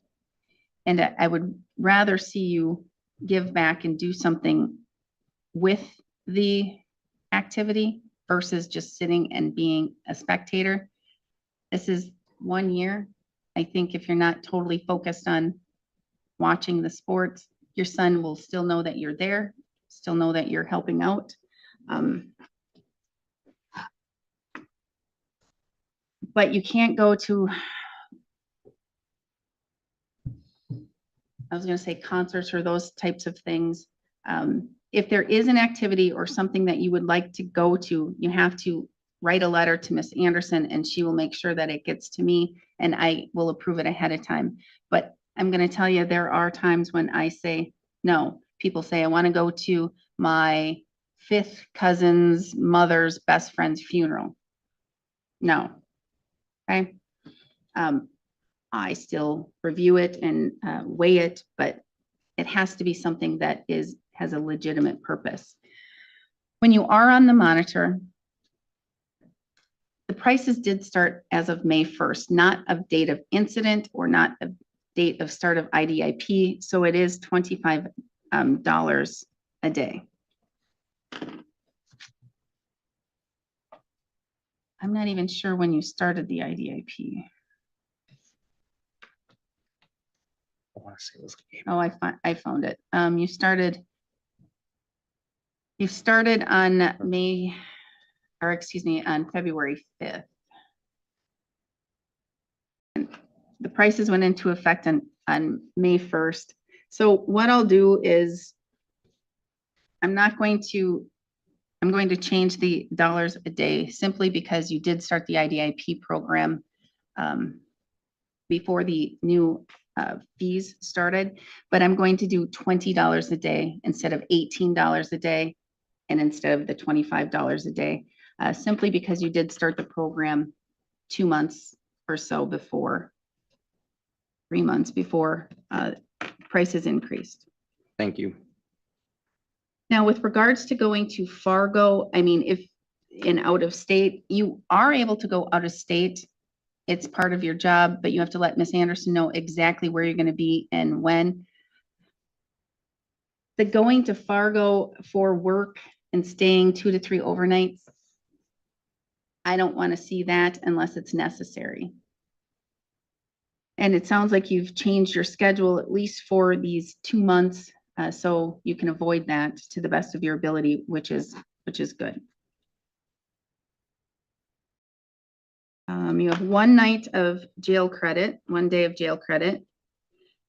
When you're done here, you're going to need to go report immediately, probably to Miss Anderson if she directed you to do that, or Dave Hatch. Otherwise, you can just go turn yourself into the jail, and then Mr. Hatch will be here Wednesday to get you hooked up with the machine. I'm going to warn you, Mr. Benson can tell you that got to avoid anything that has any alcohol in it, rubbing alcohol, gasoline, any foods that are made with alcohol. It'll set the machine off. And you don't get a hearing to say, Judge, it was just a fume that caught this. Even if it's 0.0001 and it comes back positive for alcohol, you're going to be revoked. You're going to need to be, you need to report immediately to jail. No good time, no Huber. Okay. With this 55 days, you'll get good time, and Miss Anderson can go over that with you. I believe that covers everything except 20 days to appeal. Should you fail to appeal within 20 days, you do lose that right. I do need your DNA. The jail will make sure that they have that. With an OWI, a misdemeanor, I think you can request it be expunged from the system through a written letter to the Department of Justice, not to the court or to me, to the Department of Justice. It's easy to do. You can Google it. Mr. Schmidt, what am I missing? Nothing from me. Mr. Benson. Nothing else, Your Honor. All right. Good luck to you, Mr. Hoff. And I think that covers everything. Do you Would have any I- questions? I do. Would I be able to drive my son to school? Oh, yes, I will grant you the ability to drive your son to school and back or whatever. That's part of your, I'm going to say, not only is it a fatherly thing to do, but you're the only parent. And so kind of can be looked upon as work, because being a parent is not, it's hard work. It takes a lot. And so I would allow you to do driving him back and forth to school. Thank you. And then I can do the home football games if I do the chains? Yes. Okay. All right. I think that's. I mean, that's fair. You're giving back. You get to watch the games. He gets to see you there. You may like it and want to do it all the years. We always need coaches. All right. So if that's it, then we are adjourned, and you can immediately go report to the jail, get set up. And again, once you get a new address, please make sure that the court's aware of that. Okay. Okay. Thank All you, Your right. Honor. Then we are adjourned. Thank you. Awesome. Okay, friends, I have spotted Fingernail Lady in Judge Boyd's court, but before we go there, let's take a moment and talk about the sponsor of today's show, and that, as you probably already know, is Aura, because I've been talking about them for a couple of weeks now, but honestly, for good reason. Our data is just out there online, and when Aura came to me and said, we want to partner with you, I made them show me what they could do, and they did, and they've identified things I didn't even know. I was just looking through my Aura dashboard while this last hearing was going on, and in the few weeks that I've been using them, I have now had my information removed from 44 different sites and data brokers, with another 20-some that they're working on. But what I find interesting is that this whole data removal and control of your information online is like one big game of whack-a-mole, because what I'm starting to see now is different companies where they had already removed my data, you know, a week or two later, it's popping back up, but Aura is catching it and submitting yet another removal request. So they're staying on top of it and playing that game of whack-a-mole on my behalf. which, you know, if you tried to do this yourself, it would be absolutely impossible. But the bottom line is the data is just out there. But it doesn't just stop at data removal. They've got identity protection, transaction monitoring. They're great when it comes to spam and junk email and spam phone calls. That's one of the biggest areas where I have benefited. They have a VPN, they have antivirus, parental controls, a password manager, basically everything you need to keep yourself safe online, so they are totally worth it. The absolute beauty of it is if you sign up through aura.com/TCF, you get 2 weeks for free to test it out and see how well it will work for you. And I guarantee you it will work well. If you don't believe me, just ask in the chat, hey, does this thing work? And the people who have signed up will testify to the fact that, yeah, it does, because I've been getting a lot of good feedback on it. So give them the 2 weeks. Give them a try. Aura.com/TCF. You have absolutely nothing to lose and everything to gain. And I've proven it myself just with what it's doing for me. So aura.com/TCF. I encourage you to sign up and give it a try. You'll find out within the first hour where all of your information is and what they'll be able to do for you. So be sure to check them out. All right, let's go to Judge Boyd, fingernail lady.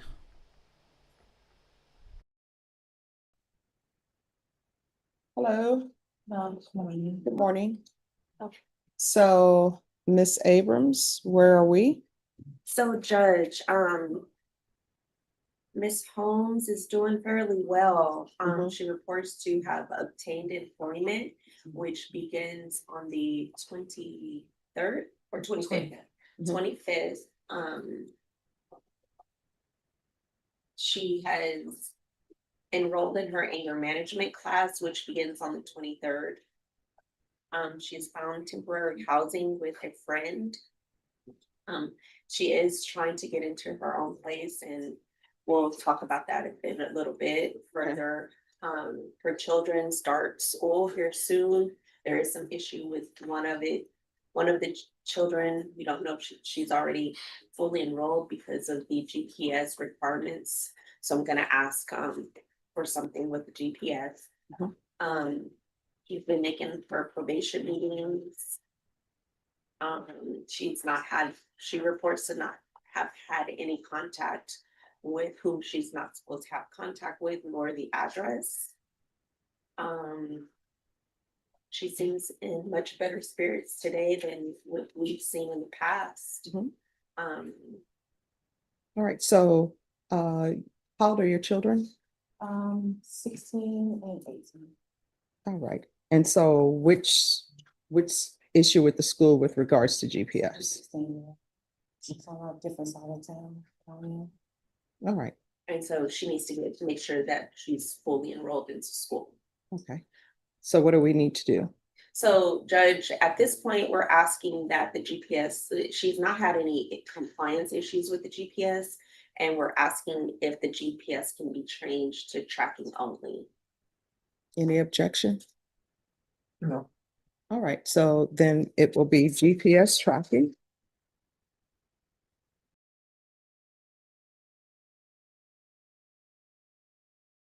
I did tell her that if you order GPS tracking only, Judge, that to make sure she still does not go where she's not supposed to go. And she understood that. Okay.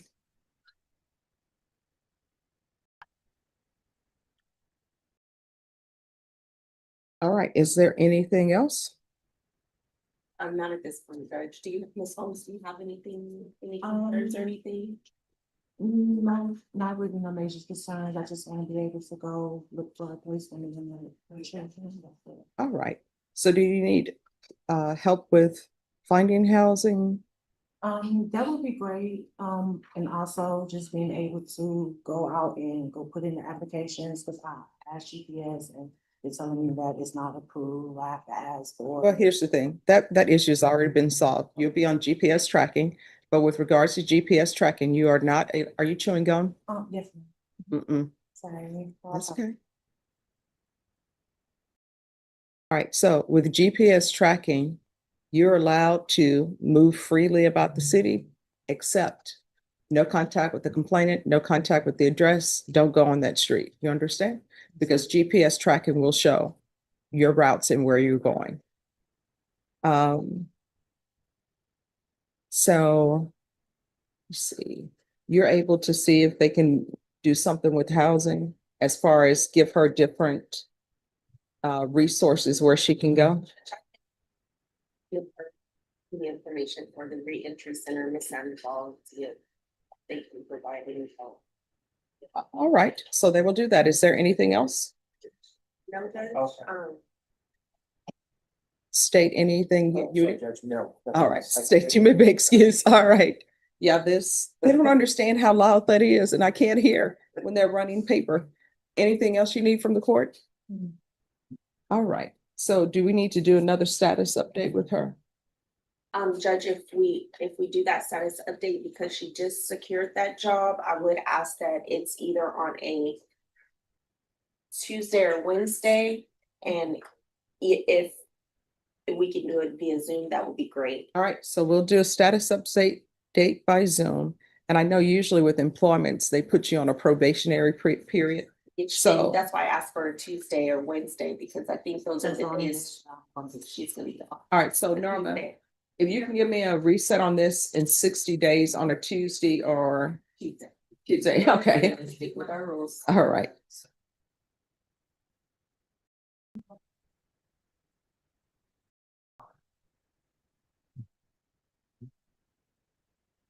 I feel like I need to go pick up my baby.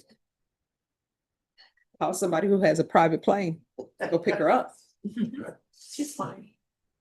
You need cameras. They're gonna figure out. It's at 3. That's insane. No. She probably gonna like it. Yeah, okay, I'm gonna go with that. She's gonna enjoy it too much. October 7th, Judge. All right, October 7th, once you sign the reset form, you're excused. Make sure you stay in contact with your probation. If there's some issues, let probation know. If you feel like they're not addressing it, you can come back to the court. All right, thank you. Well, friends, I think you have to agree that's not something we see every day. The last time we saw her, she had a huge attitude and all sorts of problems. And other than the chewing gum, which is kind of a small thing, that's somebody who might be maybe sort of kind of hopefully getting their stuff together a little bit, possibly, which is kind of refreshing. So, yay! Let's cheer her on and see what happens. Stay in Texas, go to Judge Stevens. Versus Andrew Chase Hoosier. That's you, sir? Yes. Present with your attorney, Mr. Burbank, and the state's attorney. Does the defendant waive a formal reading of the indictment and the arraignment here? Can we proceed into summary? He does, and you may, Your Honor. Now, let me ask you, I'm glad you're here. Hoosier, the background, it's a family name. It's used as a surname here, but what's the derivation of it? I can't remember. I didn't look it up. Did you? It started off as like a Hoover or something like that, and it changed over time. Oh, it's like somebody interpreted the sound differently and then started changing the letters in it. It goes way back though. It's interesting that I really haven't run into anybody with a Hoosier as a surname. You know all about Indiana, but and the reasons their name, the base, from what I hear, was just a misunderstanding of a phrase that was used a long time ago. That was commonly used by people. But anyway, it makes you unique. I mean, I'm just people with the same last name. You have. Yeah, I was actually related to down the line. What are the odds of that? I mean, just randomly ran into them? Yeah. What are the odds of that? It's only 7 billion people on the planet. Wow. Okay, in 23 CR 140, you were here with Mr. Burbank, your attorney. Does the defendant waive a formal reading of the indictment and the arraignment here? Can we proceed in summary? Just one thing, Your Honor. It's associated with friendliness, neighborliness, and pride in Indiana. Isn't that, sounds like something they wrote. Well, those are all great things. We wait formal reading. All right. In summary, sir, This indictment alleges that on or about February 20th, 2023 in Jefferson County, Texas, this states that you committed a third-degree felony of assault on a family member. Do you understand what you're charged with here? And we've been kind of light on this, but this is a most serious charge. Do you understand? I understand. Because it's dealing with the complainant in this case is related, is that your spouse? Oh, well. No, that's the most special relationship you're going to have on the planet, right? With the spouse. Okay. Everything working together? She's actually present in the courtroom, Judge, and it's at her insistence that I'm doing this agreement today. Okay. They're working on the marital relationship. Is that right? Yes. Do you want that? You got to earn it every day. You're talking to somebody that's been married a while, but yeah, you earn it every day because you work better as a team, as a unit, and and when it works, when you're doing the right thing, it makes you a better person as well. Striving to be the best you can be, to not just to impress your spouse, but I mean to work together as a team, so that the blessings of liberty in this country can be shared together. You don't have kids, children? Yes. Okay. The worst thing about these facts is that the assault occurred in front of the children. Well, y'all are fixing all of that. Yes.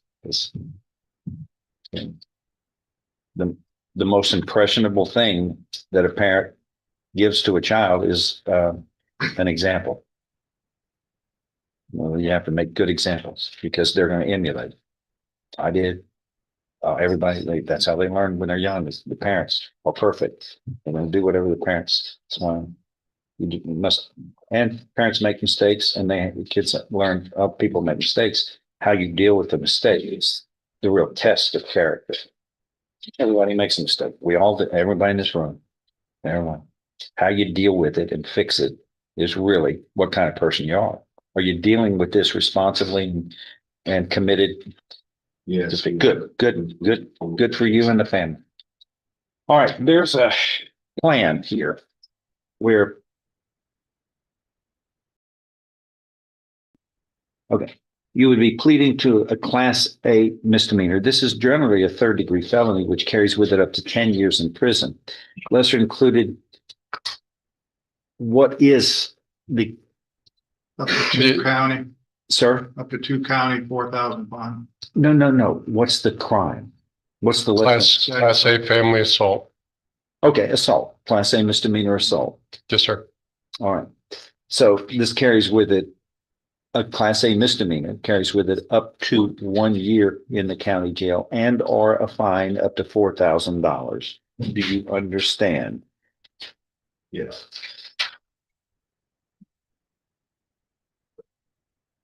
Why does this have misdemeanor no more than 2 years? It's supposed to be 1 year.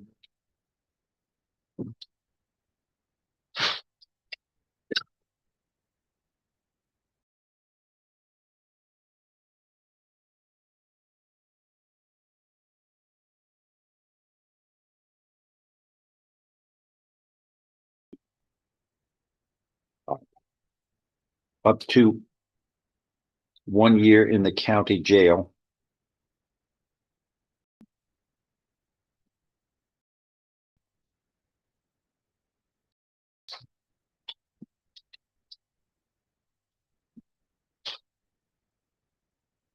Or these are impossible to write on. We're getting new pads, right? Are we getting new pads? Can't wait for that. I mean, this just. We have to wait for the new There's- student year.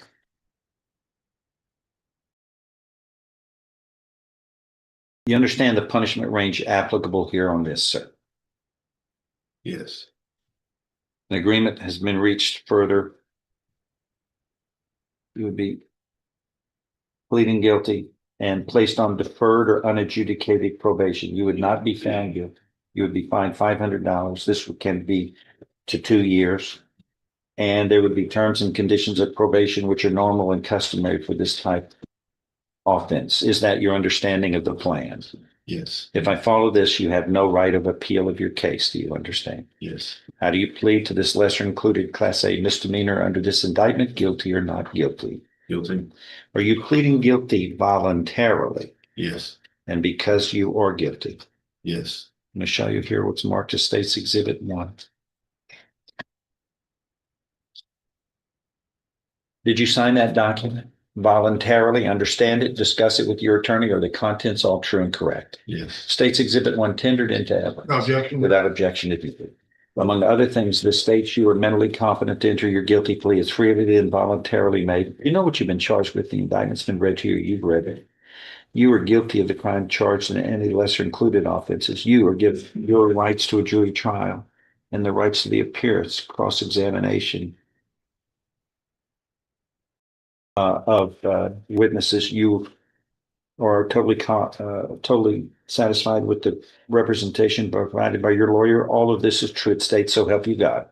Yes. States Exhibit 1, part of the record for all purposes. Pre-sentence report is waived. Yes, I do waive. I'm going to follow this agreement and find as to this lesser included Class A misdemeanor of assault, family violence. You are pleading guilty today voluntarily. You are mentally competent to do so. You understand and appreciate the consequences of pleading guilty. There's sufficient evidence from State's Exhibit 1 admitted here to support your guilty plea to find you guilty beyond a reasonable doubt. But I'm going to postpone, defer any finding of guilt so long as you follow these terms and conditions of probation.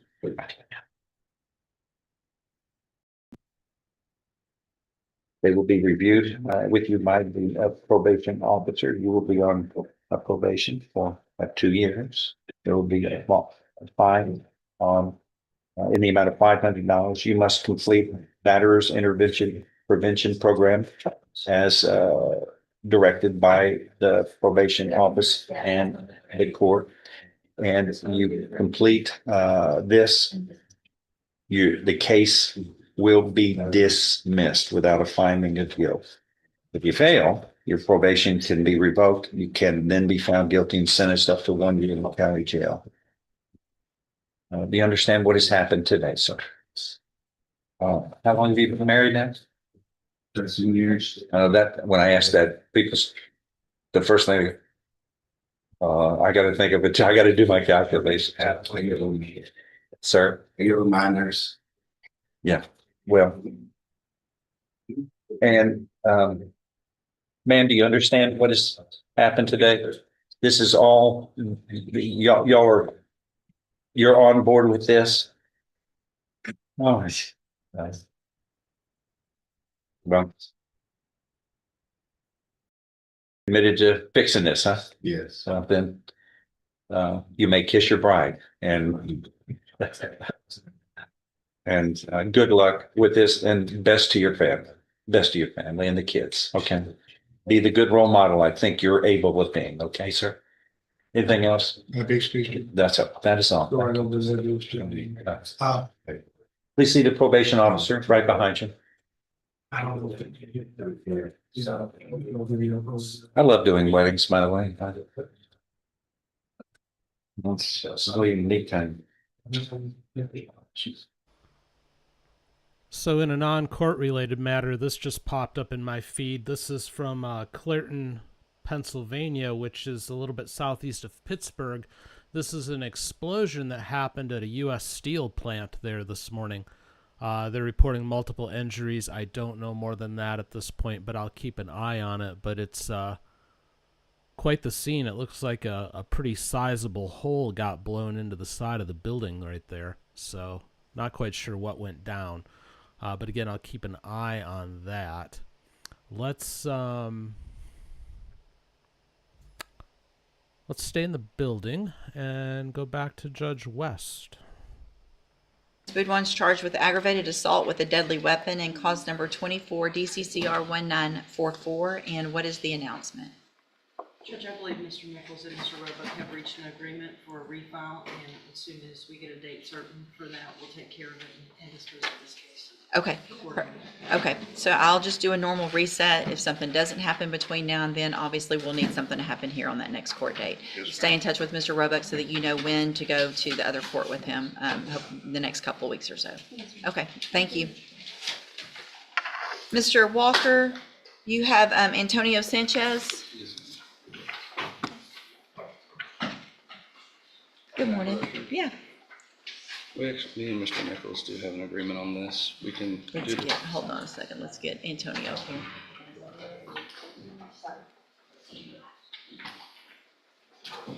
Antonio?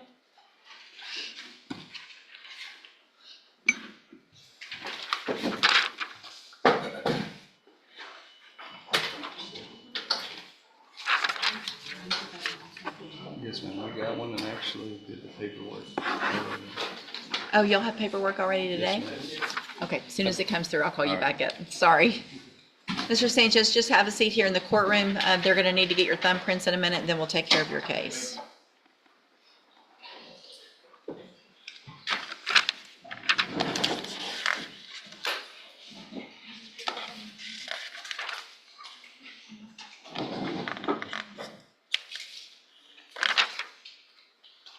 Mr. Parker, you have Hillary Lawrence. Yes, Judge. Hillary Lawrence. Mr. Morning. How are you? Good. Good morning.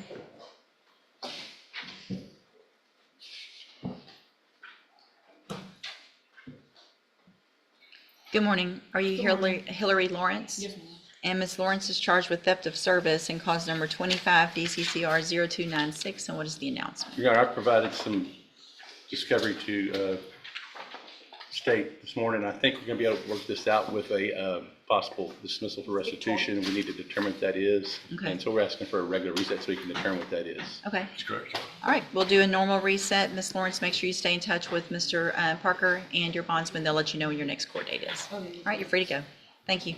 And then, Mr. Parker, you have Jamarian Martin.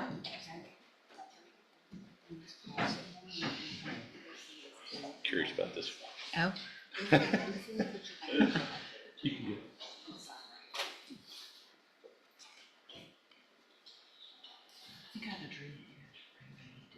No, it was a dream. Trust me, Peyton's ready. Good morning. Are you Jamarian Martin?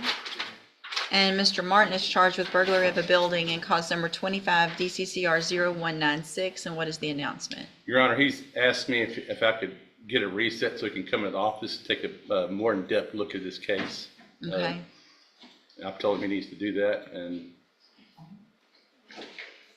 I've got an offer, and All right. So, I'll look at the discovery. Mr. Martin, I'm going to reset your case 30 days. Don't wait to the last minute to call and make an appointment with Mr. Parker. Call this week, make an appointment, go visit with him, and then we'll figure out what y'all want to do with the case at the next court date, okay? All right, you're free to go. Mr. Paget, you have ABM Carduas. Yes, Your Honor, he's present.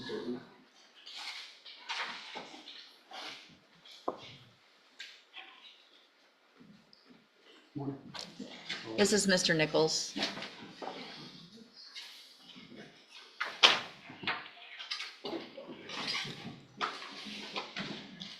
It's Palolero Carduas. Sorry, that's the name it's under. Sorry. Is that the wrong one?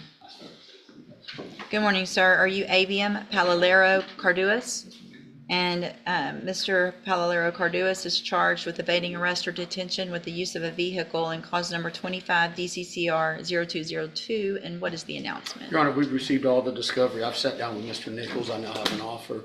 If you would just give us 30 days, I'm quite certain the case can be disposed of. I just want to show him what I have. Sure. Any issues, Ms. Malfino? All right, sir, I'm going to reset your case about 30 days. Make sure you call and make an appointment. Go visit with Mr. Paget now that he has all the information and discovery, and we'll get an announcement at the next court date on what you're going to do with your case, okay? Thank you, Your Honor. Thank you, sir. Come on, guys.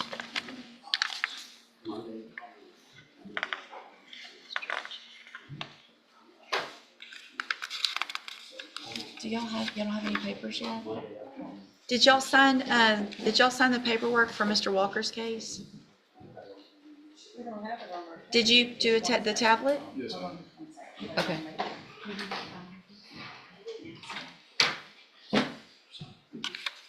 It's somewhere in, it's floating. Yeah.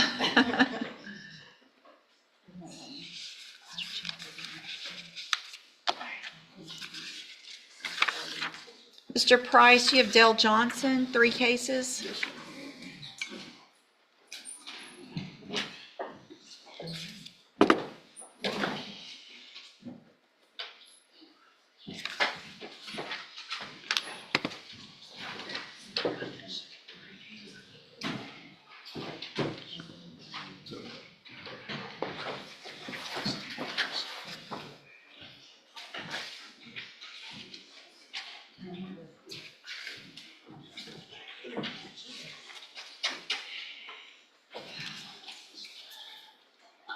Morning, Judge. Good morning, sir.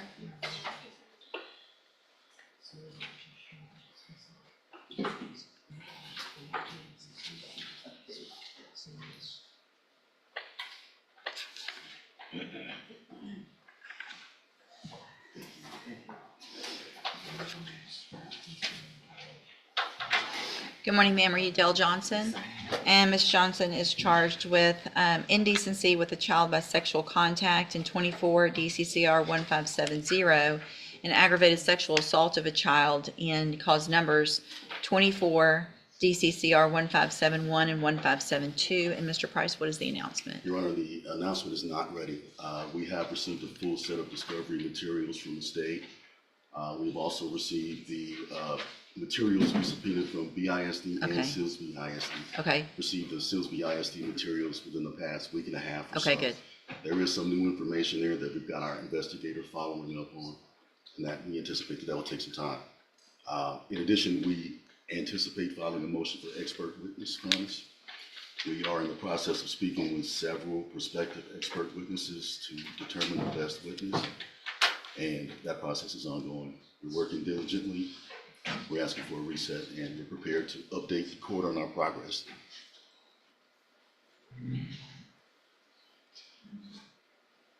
So this, I know there was some issues getting some of the discovery, but at this point, we are over a year into the case, and it looks like you've been on for quite some time. I'm going to reset it one last time. So whoever's working on whatever they're working on, they need to get busy so that you guys can make an announcement at the next court date, whether or not there's going to be an agreement or if it's going to go to trial. So this will be the last reset for an announcement. Okay? Thank you. All right. Thank you.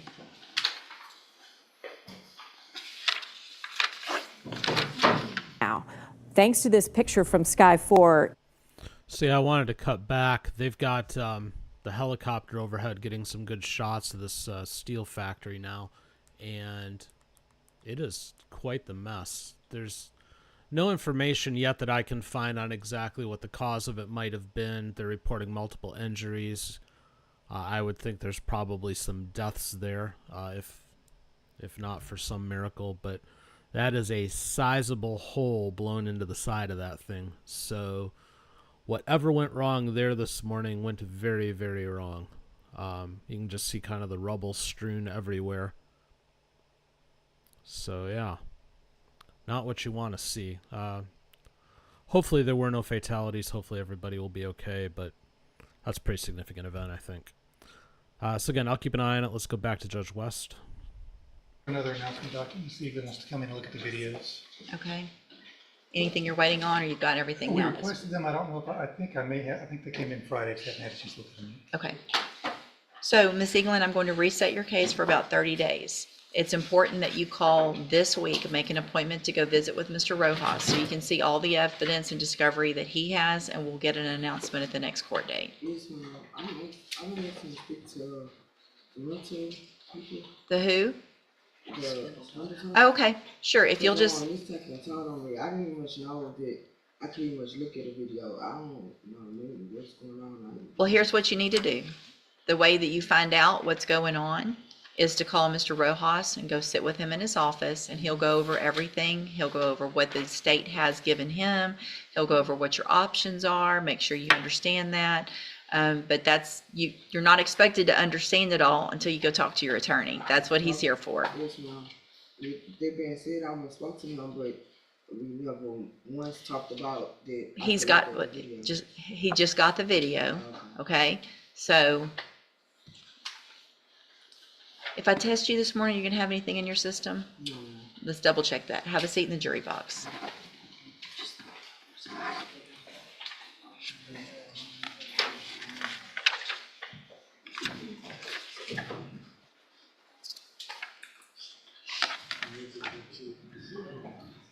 Mr. Barrington? Yes, ma'am. You have James Lofton? Yes, ma'am, Mount Road. Yes.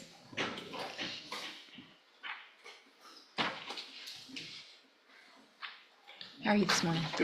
Good, Judge. How about yourself? Good.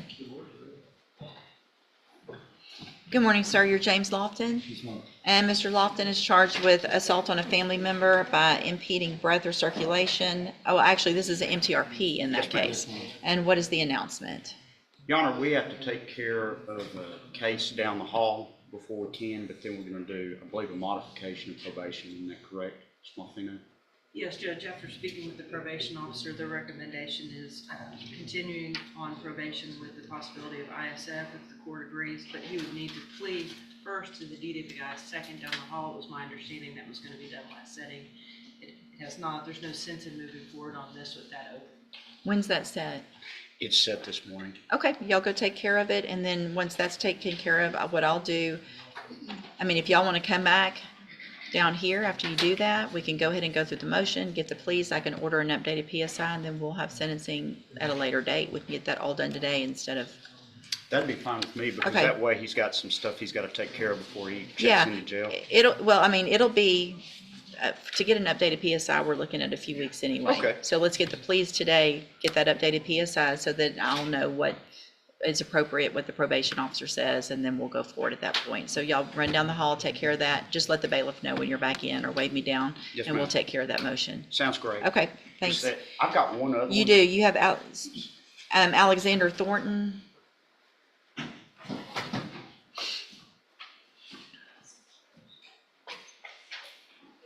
Morning.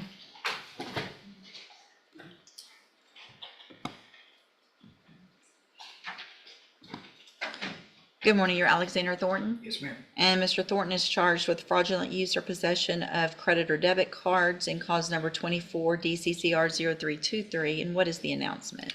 Your Honor, the state had conveyed a plea offer. Is that, and it's my understanding, we might possibly plead that this morning, but Mr. Thornton has informed me since the last setting is that he is rejecting this plea, and he's signed a rejection form. Mr. Thornton, Oh, I is that see it. correct? Let me go through. Okay, hold on a second. Let's do that.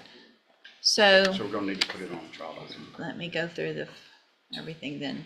So Mr. Thornton, again, what you're charged with is a second-degree felony offense of fraudulent use or possession of credit or debit cards, and that's from September 23rd of 2023.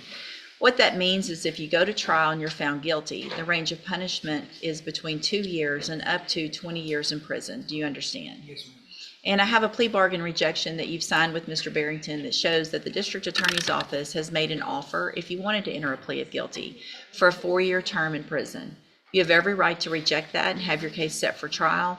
I just want to make sure you understand what your possible consequences are and what the options are. Do you understand all of that? Yes, ma'am. And do you want to reject that offer and have your case set for trial? Yes, ma'am. All right, we will get that case set on the trial docket. Mr. Barrington will begin preparation for trial. Make sure you stay in touch with him. He'll let you know when you need to be back and ready for trial. Absolutely. All right, you're free to go. Thank you, ma'am. May I Thank you. Excuse me. Yes, sir. Thank you, Judge.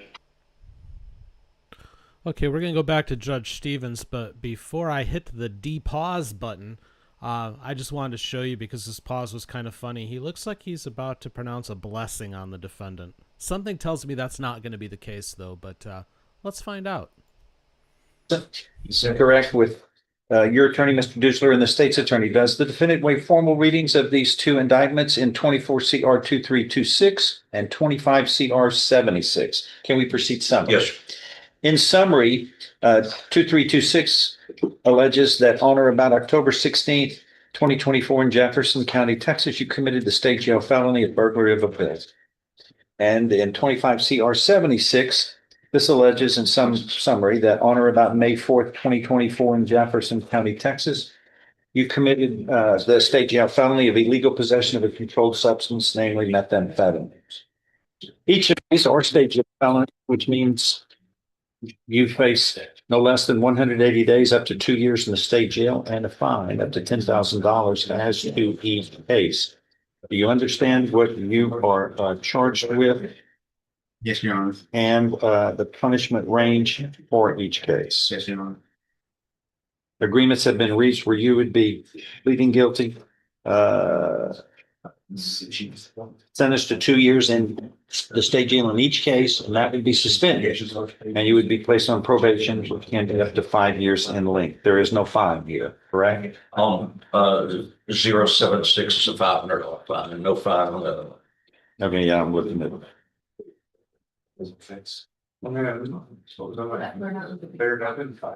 There is no fine on 2326, correct? Yep. There will be a fine in 76 of $500. Yeah, that's correct. Is that your understanding of the agreement, sir, in each case? Yes, Your Honor. If I follow these agreements, you have no right of appeal of your cases. Do you understand? Yes, Your Honor. How do you plead in each of these, guilty or not guilty? Are you pleading guilty voluntarily and because you are guilty? Yes, Your Honor. Very good.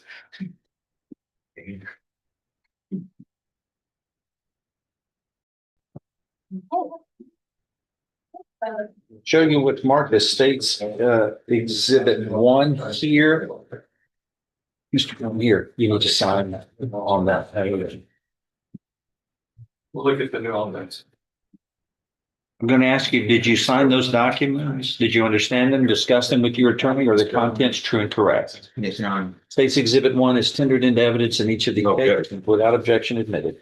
Among other things, the state that you are mentally competent to enter your guilty pleas freely and voluntarily, right?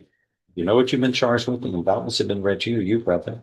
You were guilty of the crimes charged in any less than included offenses.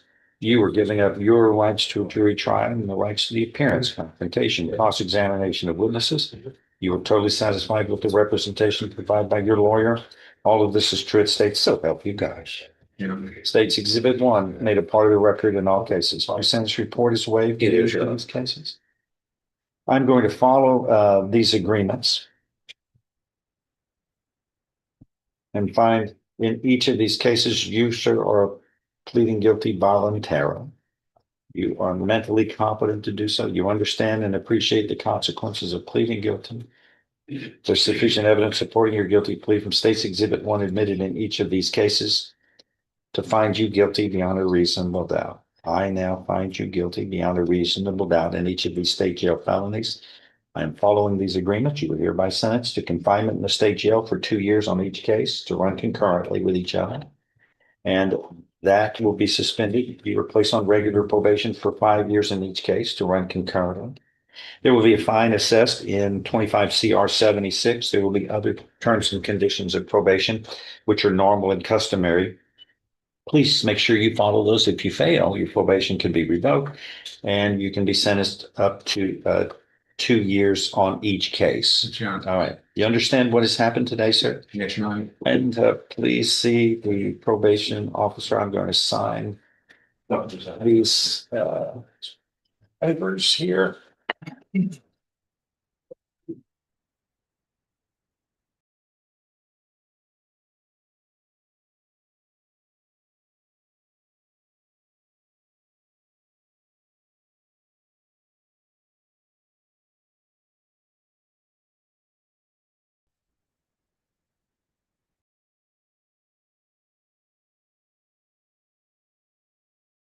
We're going to also send you over to drug offender education, a drug offender education program that will help you on dealing with a drug case, and it's always a good thing. That's Your Honor.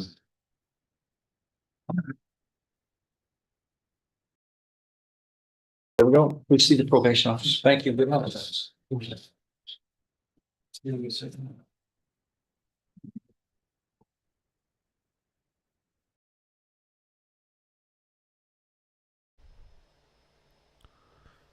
Okay, we do have our ongoing commitment to 9 to 11% more Judge Boyd, and we're running a little bit behind on that today, so let's go over to her.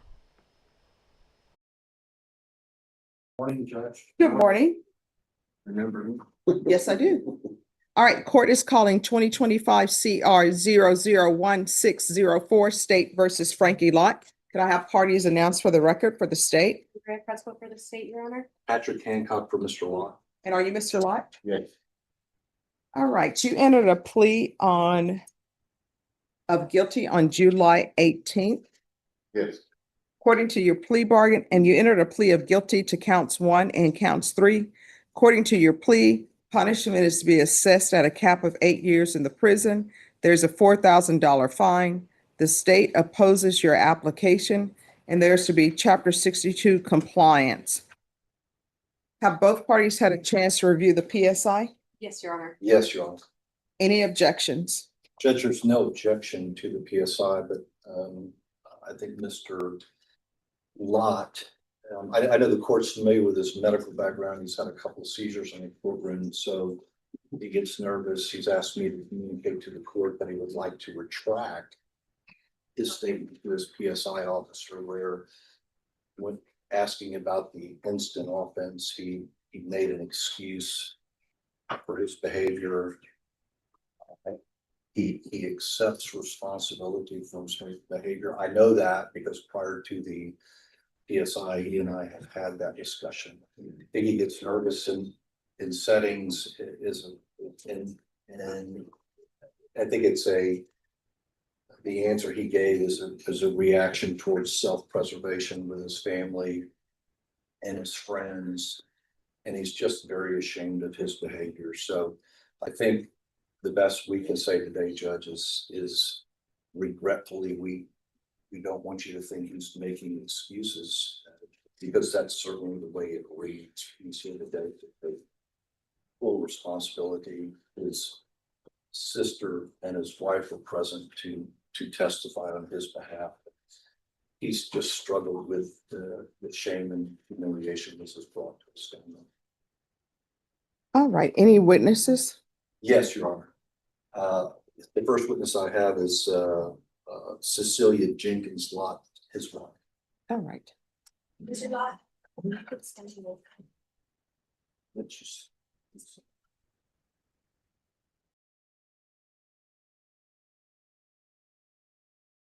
All right, could you raise your right hand for me?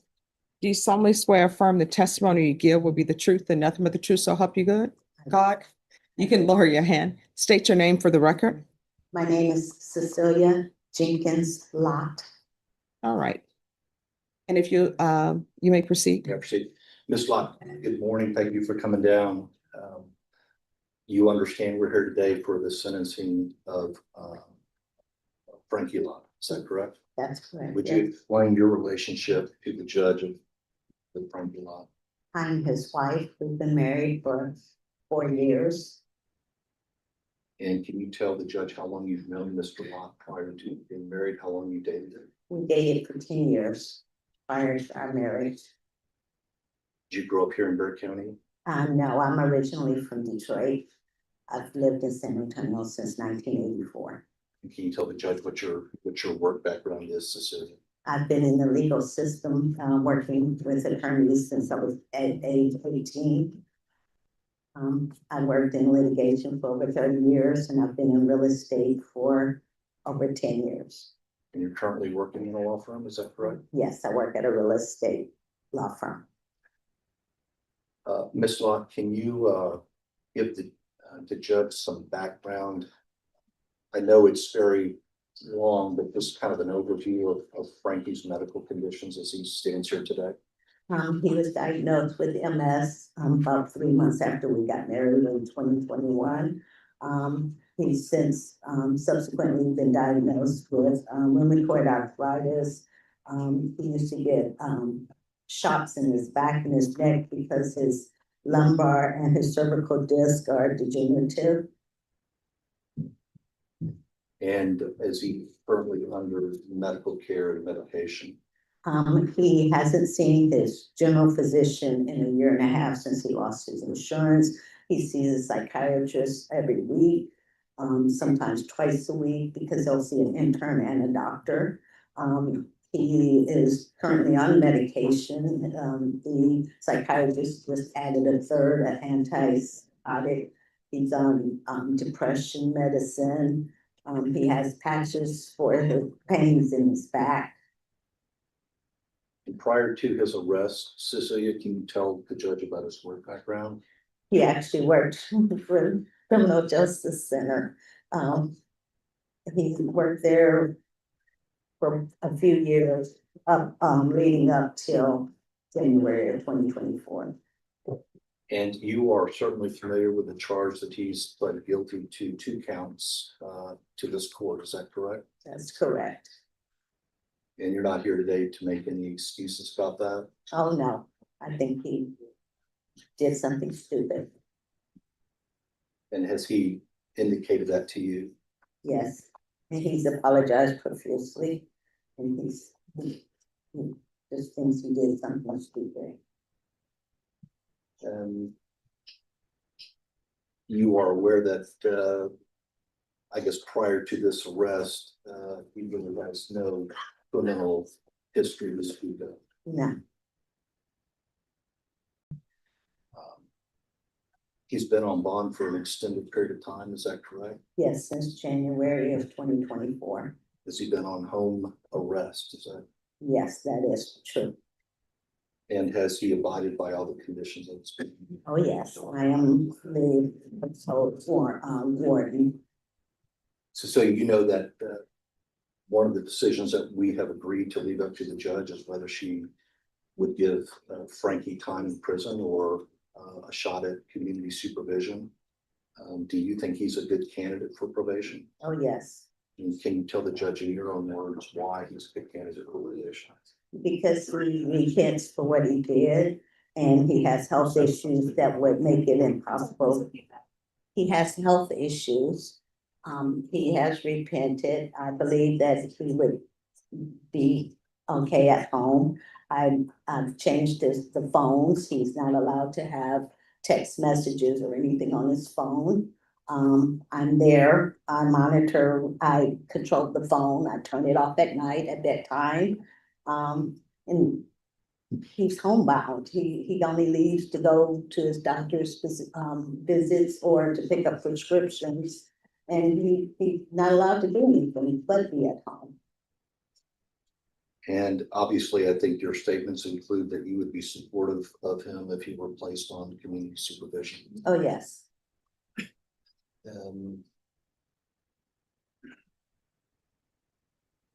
Is there anything else that you would like to tell the judge, Cecilia, that you would like her to take into consideration in making a decision about whether to give him probation or prison time? He's actually a good guy. He was brought up to protect everyone. He's the oldest, so he looks after his brother and sister. He pseudo adopted my adult daughter, who thinks he runs the world. He's a good guy. He just doesn't always think things through, and he sometimes does things that are stupid. All right, well, that's succinctly put. Thank you very much, and Your Honor, I'll pass the witness. Thank you. Miss, do you have any questions? Just a few questions for you. Good morning. I just have a few questions for you, okay? You said that he was working in the criminal justice system up until January of 2024, correct? Yes. And in January of 2024 is right when he committed this criminal offense? Right, and that's why he lost his job. And I know I'm grateful for it, and you say, you control his phone and you control everything he does, but can you tell me in this report what he's done himself to take accountability for his actions? Because I appreciate it, but he is a grown adult as well, right? So he should be able to control his urges and his actions. So what have you seen him since leading to this case do in that regard? What do you mean, like Just make sure she can hear you. outside of the home? Or just, Well, he's very apologetic. He can't do anything or go anywhere. So, I mean, he knows that, and he feels bad for what he did and how it's affecting the entire family. okay, no further questions. Let's witness, Your Honor. May she be excused, Your Honor? Yes. Thank you so much for coming to talk to me about it. Dolores Locke Brown.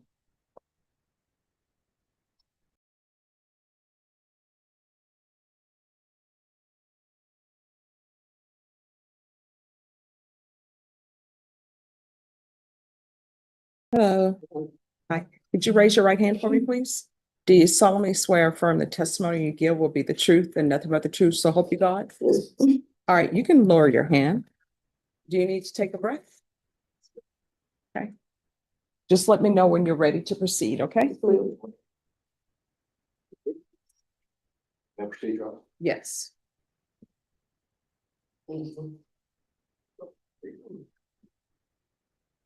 Dolores, if you would, ma'am, just take your time and speak into the microphone, state your full name for the record. Dolores Brown. Just a little louder. Dolores Brown. Can you tell us how you're related to Frankie Locke? He's my brother. And would you describe your relationship? Yes, we've always been close. Growing up, we've had our, fights. My mom always told us that to make sure we take care of one another because we're all we have. And I just love him so much. I have handled this situation that has occurred. It's very hard and difficult on a family, including my dad. We just lost my mother right before the incident happened. And that's why it's just difficult for me to stand this. My dad is deteriorating, and if anything, my brother does go to prison. He's not making it. I know he's not gonna make it. He takes too many medications. As far as You've done good. Let me just ask you a couple of questions. Just step back just a little bit. Okay, and just speak loud enough. Microphone here. You've certainly come to court every time we've been to court. Is that correct? Yes, sir. You understand exactly why we're in front of Judge Ford this morning. Yes, sir. She's got to make a determination whether to give Frankie prison time. There's a range in that we've limited, and there's certainly an application for supervision. Where that is. I'd like to ask you if you could just, you've known obviously your brother and sister, but could you tell the judge some of the good qualities of Frankie that would make him a good candidate for probation? Well, he's always protecting me, and he was with me. A lot of times he was better to me than my siblings.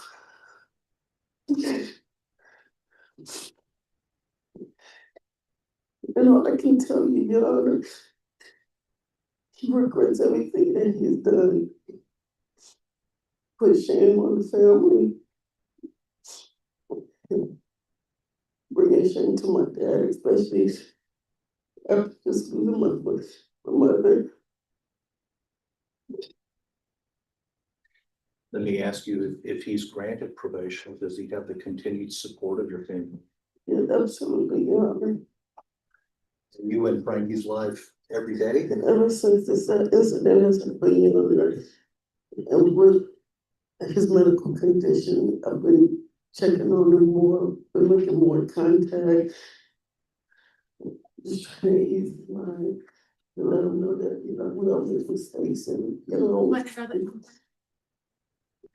make mistakes and you have to own up to your responsibility, and he does show the remorse for what he's done and the shame that he brought on his wife,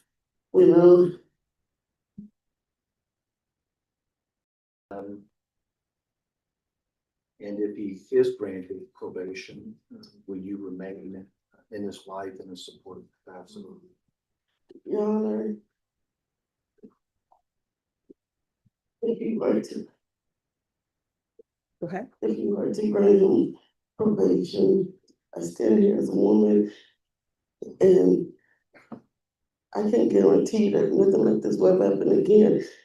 And if you can attach me to any type of documentation, because I'm not gonna perjure the court, and I can guarantee it, this will never happen again or anything else going forward. Thank you. Go ahead.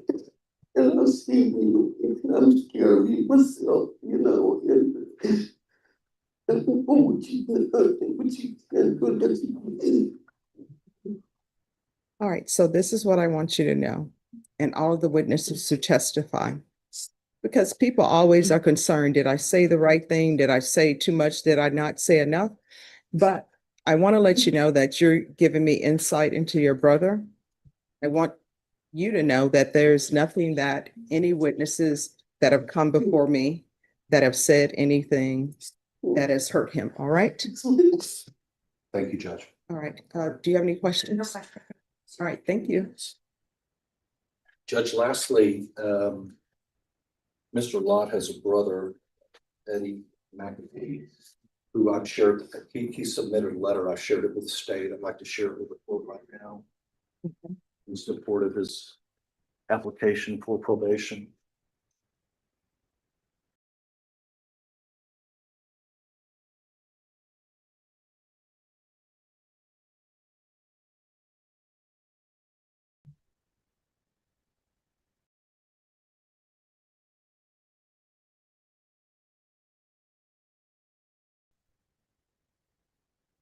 All right, thank you.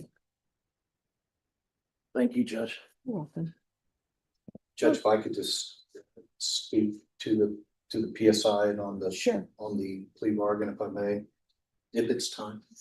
Yes, well, State, are you still, you've heard testimony, does your plea bargain still remain the same? Yes, Your Honor. All right, yes, I'll hear you. Judge, I think we've been to court numerous times, and I think the court can remember some of the health struggles that Mr. Lott has had, and I think the probation office did a good job of documenting his medical history from. And just, here's my question with regards to the medical history. Is this something that's brand new, or were these medical issues, a part of these medical issues, a part of when this incident occurred? I think his MS symptoms started in COVID, although he was able to work through it, but I think his work was limited. Certainly his arthritis and back issues have outdate the origin of this case. So he's had these conditions prior to the commission of this offense? Yes, ma'am. Okay. All right, you may proceed. And so, Judge, I think the court's aware of it. Obviously, we've put a date on it now. I can't tell you how long before the commission of the offense, but certainly the toll that it's taken on him has been significant. But, you know, he stands here today, Judge, as a 57-year-old man. I think there was one hiccup that I was reminded of reading in the PSI today, some selling alcohol to a minor when he worked in a restaurant, I guess, back in 2002. I hope the court won't hold that against him. I think other than that, he's lived his life being a good man, making good decisions, and certainly being a productive member of our community. And then he makes this mistake, Judge. It's a whopper. We get that. All right, so here's my question. And counsel, maybe you can address this. Maybe you want your client to address this.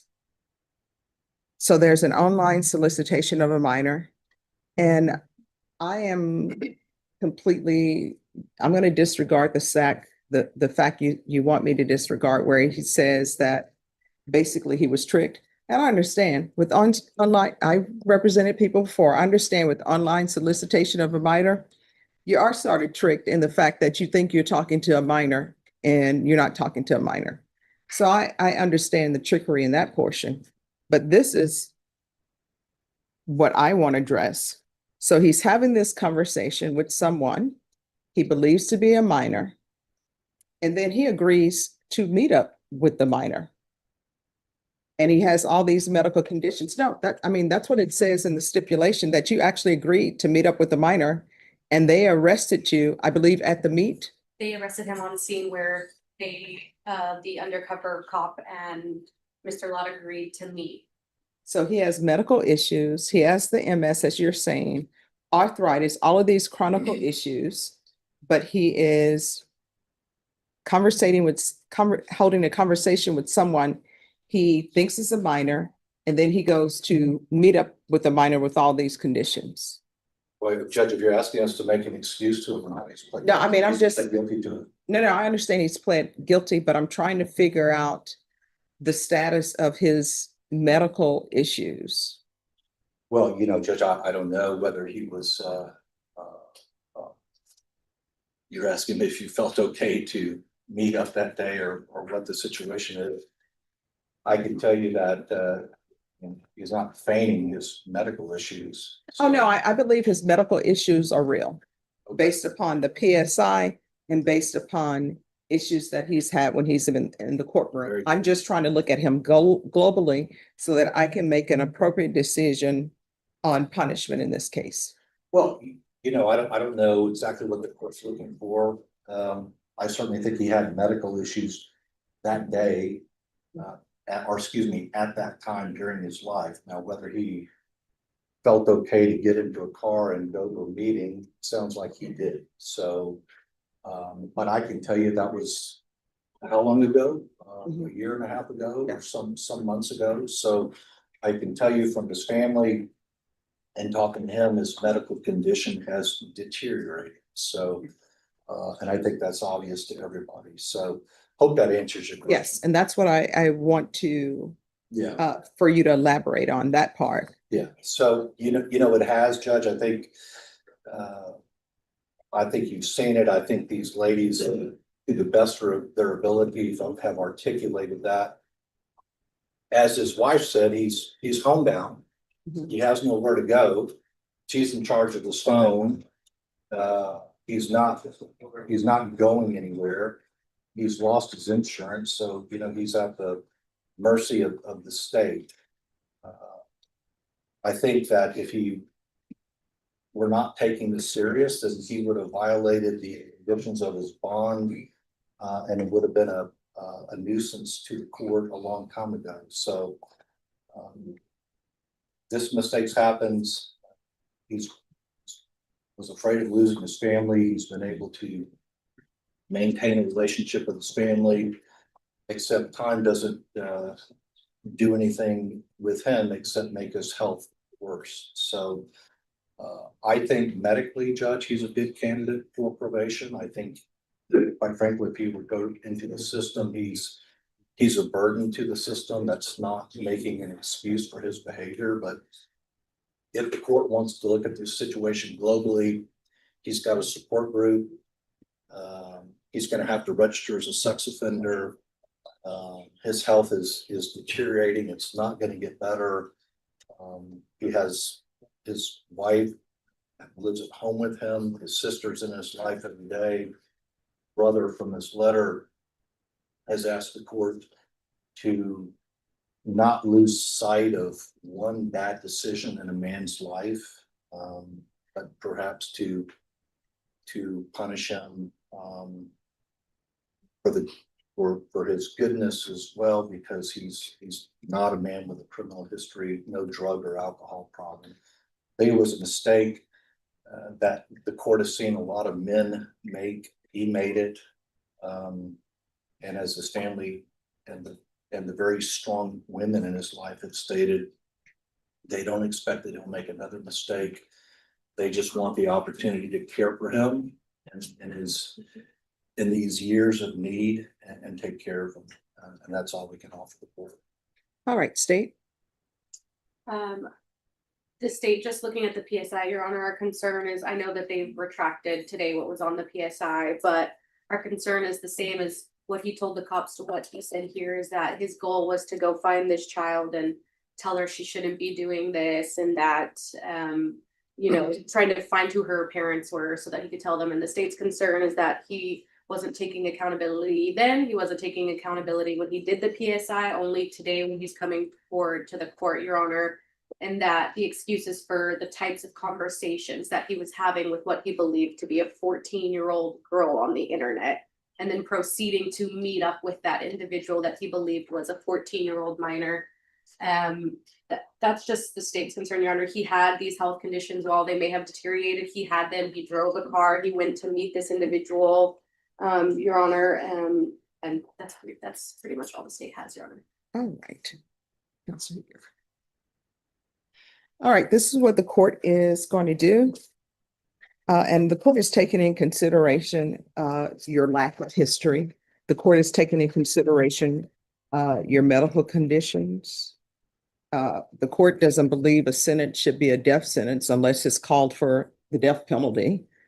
And I say that if somebody is receiving the death penalty, all the other sentences, they're not supposed to be a death sentence. So I'm taking all of that in consideration. I'm taking your health in consideration. The court is going to find you guilty of counts 2 and counts 3. Counts 2 and counts 3 will run concurrently.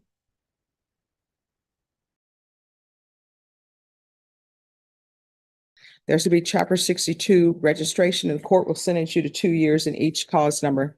Did you review the document entitled Trial Court Certification of Defendant's Rights to Appeal with your attorney? Did you understand it and sign it? All right, because it's a plea bargain agreement, because I followed your plea bargain agreement, and because you waive your right to appeal, you do not have the court's permission to appeal. Good luck to you. You're welcome.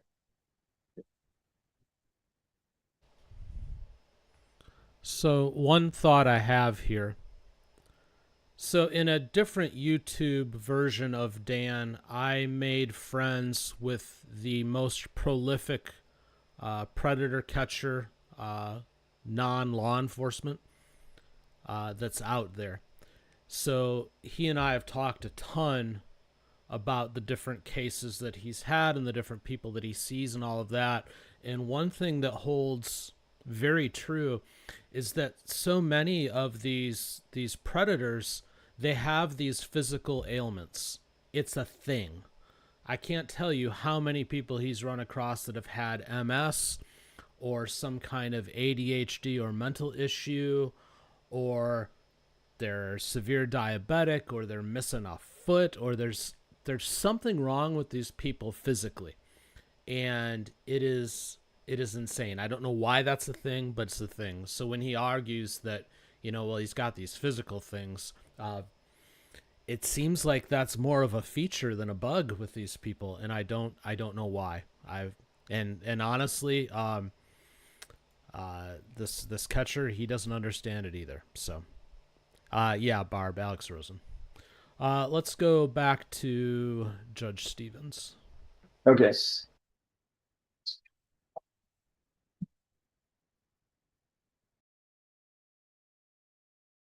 24 CR 1619 is called your Dustin Court. Is present with Mr. Dusler, your attorney, and the state's attorney. Does the defendant waive a formal reading of this indictment and the arraignment here to proceed in summary? Yes, sir. In summary, this indictment alleges that on or about May 14th, 2024 in Jefferson County, Texas, you committed a third-degree felony of the fraudulent use or possession of identifying information of others. You understand what you're charged with here? Yes, sir. If convicted of a third-degree felony, you face a term of not more than 10 years or less than 2 years in prison. In addition, a fine may be assessed not to exceed $10,000. Do you understand? An agreement's been reached where you would be sentenced, pleading guilty, found guilty, sentenced to 10 years in prison. That would be suspended. You would be placed on regular probation for 10 years, fined $500, in order to pay any restitution that there may be. Is that your understanding of the agreement? Yes, sir.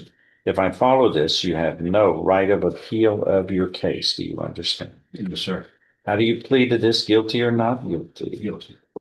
Are you pleading guilty voluntarily? That is on your own free will and because you are guilty? Yes, sir. Show you what's marked as State's Exhibit 1.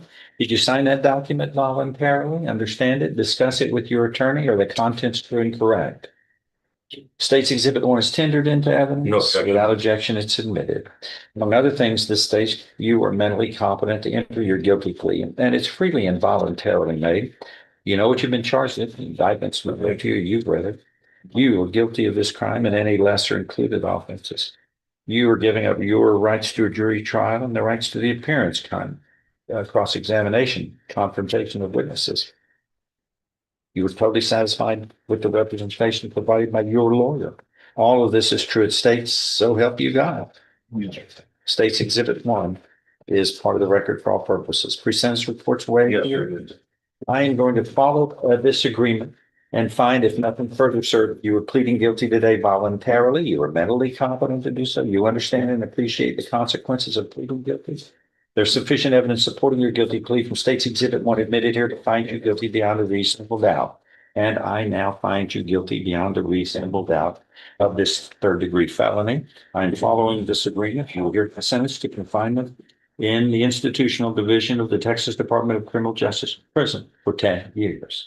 That prison term will be suspended. You were placed on regular probation for 10 years. You must pay a fine of $500. There will be other terms and conditions of probation, which are normal and customary for this type of offense. Make sure you follow this. If you fail, the probation could be revoked and you could be sentenced up to 10 years in prison. Please see the probation officer. Thank you. Right.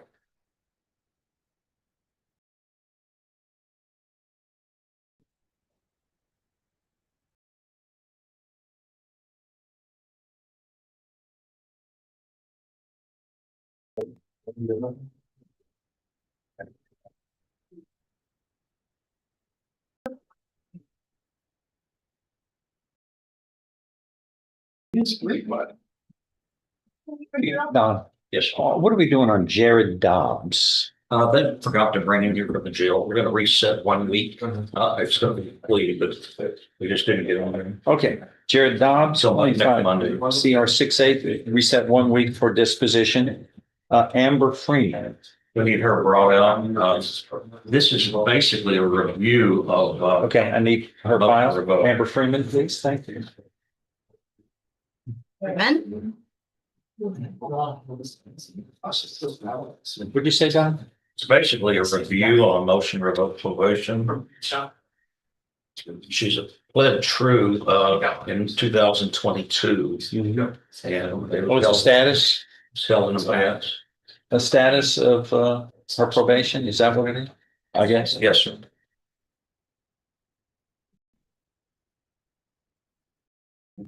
You certainly do not look like Douglas Gregory. Yeah. Was he the officer? Is he the officer in law? Yes. What happened to him? So. Transfer? Okay.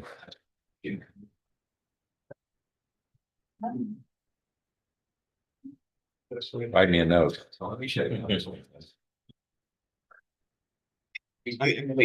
officer there wrote the admin here for nobody. Really? Well, yes, that was me.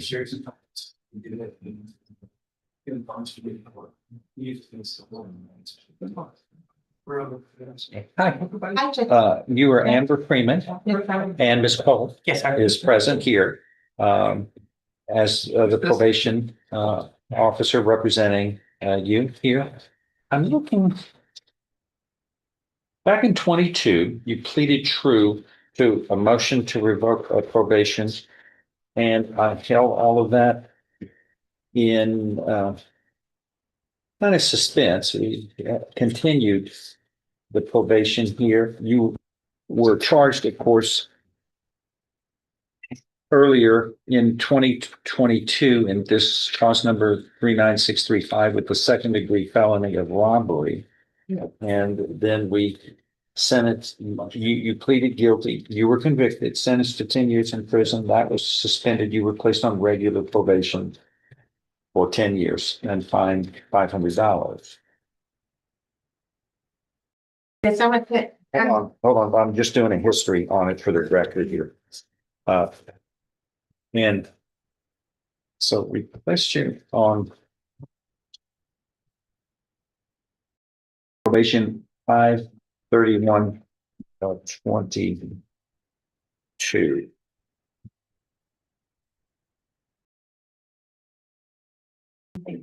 The next month, a motion to revoke probation comes out. 1 month. I've never had that before. Yes, I was down on the back of that in the loop. I know. Let me just. And it alleges, among other things, that that you committed disorderly conduct on June 8th and public intoxication on that and failed to report. Yes, in the. So we had a hearing on that and,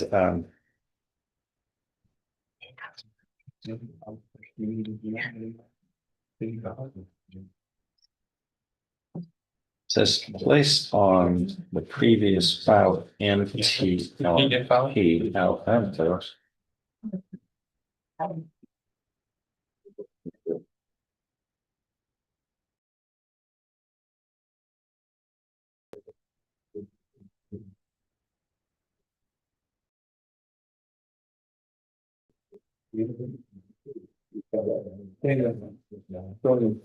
NPRP was filed in 6/7, so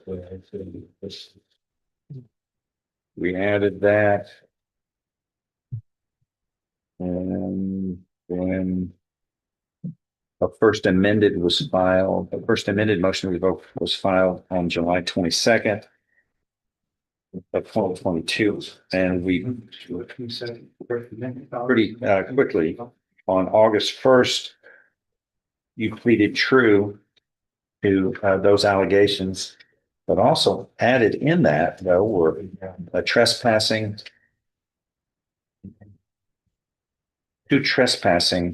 allegations and appearing intoxicated. And so what we did, kind of held that one in abeyance. And we continued you on probation in 2020. Then an administrative hearing comes up. Miss Nunez was your probation officer at that time. In April 16th of 2024, we kind of jumped up a year and a half or so. And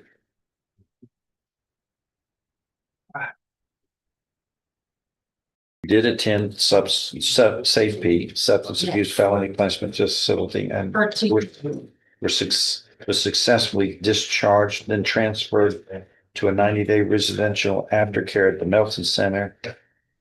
And then we had some issues on that. And Was successfully discharged from the Middleton Center. I never had any issues. if you're going to interrupt me, Oh, okay, yes, sir. you're going to get a chance to be heard. I'm just reading stuff under record. It's not a debate. I apologize, sir. Okay. Well, yeah, only one of us can speak at a time because she has to. Yes, sir. I apologize. I'll let you talk here in a minute. You want to talk? I know you do.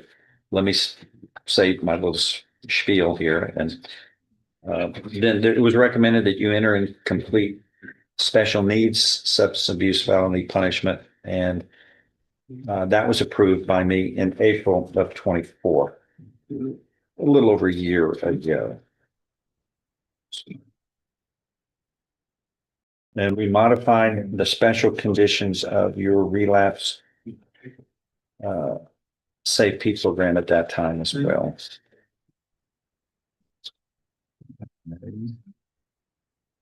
What's that? And a new administrative hearing now pops up that I signed on June 27th, and Mr. Middleton had presented this. And this, it states that you have not provided a current address to the probation office. They're having trouble knowing where you live, and we have to know. You're not working faithfully at employment, attending an educational program, or performing community service restitution as required. You are not conducting yourself in a professional and courteous manner with the probation office during a team meeting on June 5th. That would be, 2 months ago? You repeatedly stated, "I am a prophet of the Lord. I curse you and your entire family." Did you say that? Do you remember saying that? No, and Who do you think that was at my aftercare. She was supposed to just provide me for my next appointment. Okay, are you gonna, let me speak.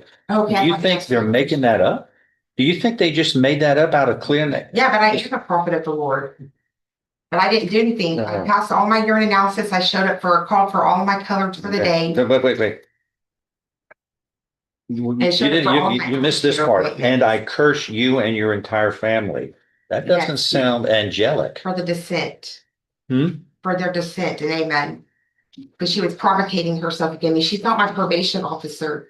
And I showed up to every aftercare. Okay, hold on. Okay. You're gonna get to speak in a minute? Okay, yes, sir. You're speaking over? I'm a little bit shaken. Yeah, because I don't understand all the precepts. I'm using English. Okay. And don't speak over the court. I'm using English. This is my first time. Yeah, don't speak over the court like you keep doing. That's rude. We learned that in first grade. Okay, all right. So here are the findings. That it was recommended after this hearing that was being held with the probation office, and the court agreed to amend the motion to revoke probation with new violations, which are violating condition 5. You did not permit the probation office to visit you at home or elsewhere without restriction, and you have not provided a current address to the probation office. You violated condition 6. You failed to work faithfully at suitable employment, attend educational programs, and or perform community service restitution as required. Condition 14. You did not dress appropriately and conduct yourself in a professional and courteous manner when interacting with the court officers and the staff, and they work for the court, by the way. Community. You know what? One more time, and we're going to put you in the timeout like we do with children, because you're interrupting, Miss. I want to control everything. Don't. I mean, please follow the rules. That's your problem. You don't follow the rules. Violating condition 18. You have not completed any community service hours since being placed on probation back in 3 years ago. Condition 30, pay restitution. You owe a balance of $15 for restitution. Boy, that ought to be fixable, you know. I was never told about this. Pay the amount shown on this order. You owe a balance of $11,260. Oh, these are the court assessed fees, fines, community probation fees, and you owe an entire balance of over $11,000 for the whole term of probation, but you were in arrears $3,750. Violating modification of special condition for the relapse safe P program. You were unsuccessfully discharged from the substance abuse felony punishment facility program on June 5th. This is where we're picking up recent. Had the supportive outpatient through Spindletop because you were continuously late to group and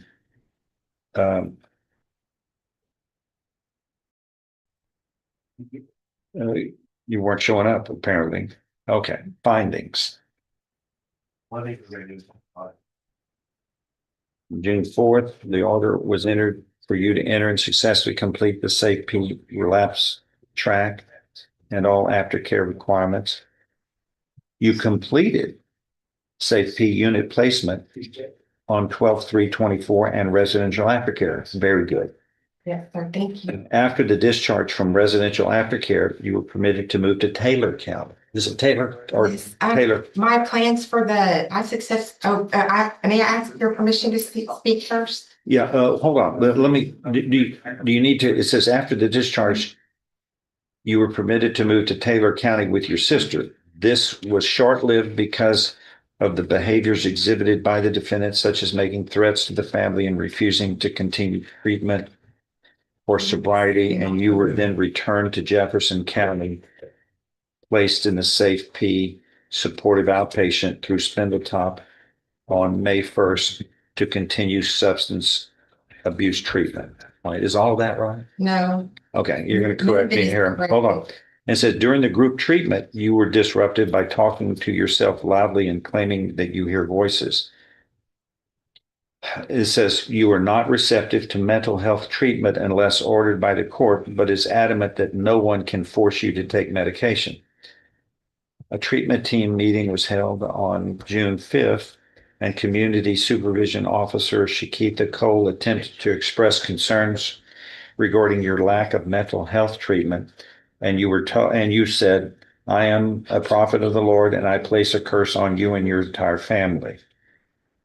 Because of this behavior and refusal to attend to your mental health needs, you were unsuccessfully discharged from Safe P outpatient aftercare on June 5th. Unfortunately. That you have no stable place to live in your current state. In your current state, probation office deems that you are a danger to yourself and maybe to others. There's nothing funny about this. No, nothing. You're laughing out loud. You're the only one in the room that thinks, and you're the only one in the room interrupting me. Yes. You laugh. You just you're interrupting constantly. Constantly. You're interrupting when I'm saying quit interrupting. Who does that? All right. Due to your instability and unsuccessful discharge from Safe P supportive outpatient, it is recommended that your motion to revoke probation be amended to include new violations and then issue a warrant and hold until the capias is issued and have a hearing on all of this. This was dated June 13th of 2025. I generally follow recommendations like this, but do you want to say anything? And then I'm going to give the floor to Ms. Frank. Judge, I think everything speaks for itself. And I think she can explain to you, as she has to me, that she has originally had issues with drugs. She has some mental health issues, but she does not rise to the occasion of being of incompetency.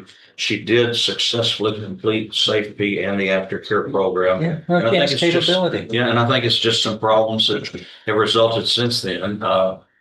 He hadn't done anything else wrong. Hadn't violated the law in any manner, and she's pretty much. No, that's not. I mean, they're alleging conditions wrong. I'm not talking about committing crimes here, but the probation has a methodology that is proven successful. We have a 93% success rate. The national average is 75. And we want everybody. And I mean, that's high, that's an A. And so we want success. We're disappointed when we don't want to lose any people for revocation. And Judge, the probation officer just notified me that she did not successfully complete either one, the inpatient or the outpatient. I did. Well, I received a certificate of rainbow color for the Middleton Center. And they came to see me at the Salvation Army. My probation officers know that I stay where I stay because he got me approved to stay at that of the Salvation Army. Okay. And he comes by there and sees me. When can y'all fix this third amendment? Your Honor, I can have it done shortly. I'm going through. I had I'm going to order that a third amendment motion to revoke probation be filed so we can get this heard quickly. It won't take long.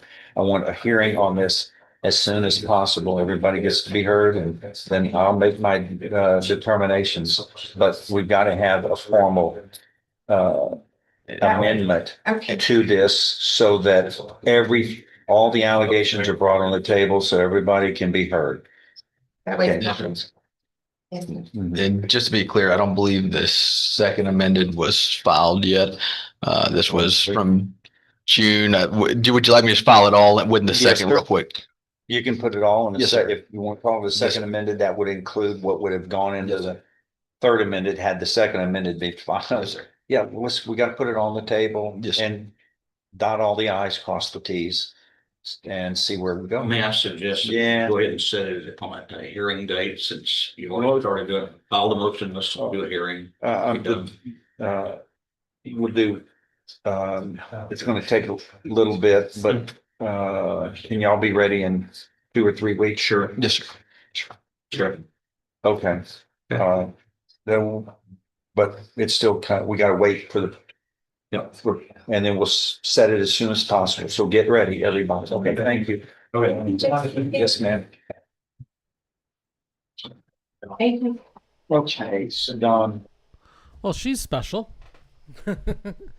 So this should be an interesting thing to try to follow. We'll need to stay on top of it, though, because Judge Stevens removes things almost immediately when the docket is done. So all of you out there who have interest, help me stay on top of it, if you would, please. So before we go, going back to the explosion at that steelworks plant, they actually have a webcam video of it now. So I'm going to go ahead and hit play, and we can see this explosion as it happened. This is going to be from a distance, but you'll get the idea.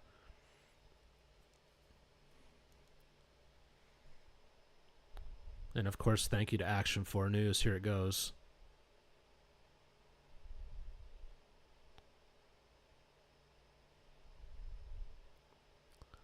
And that is the moment that whatever happened, happened. So I'll keep an eye on it, and if there's updates or whatever to do tomorrow, we'll do that. But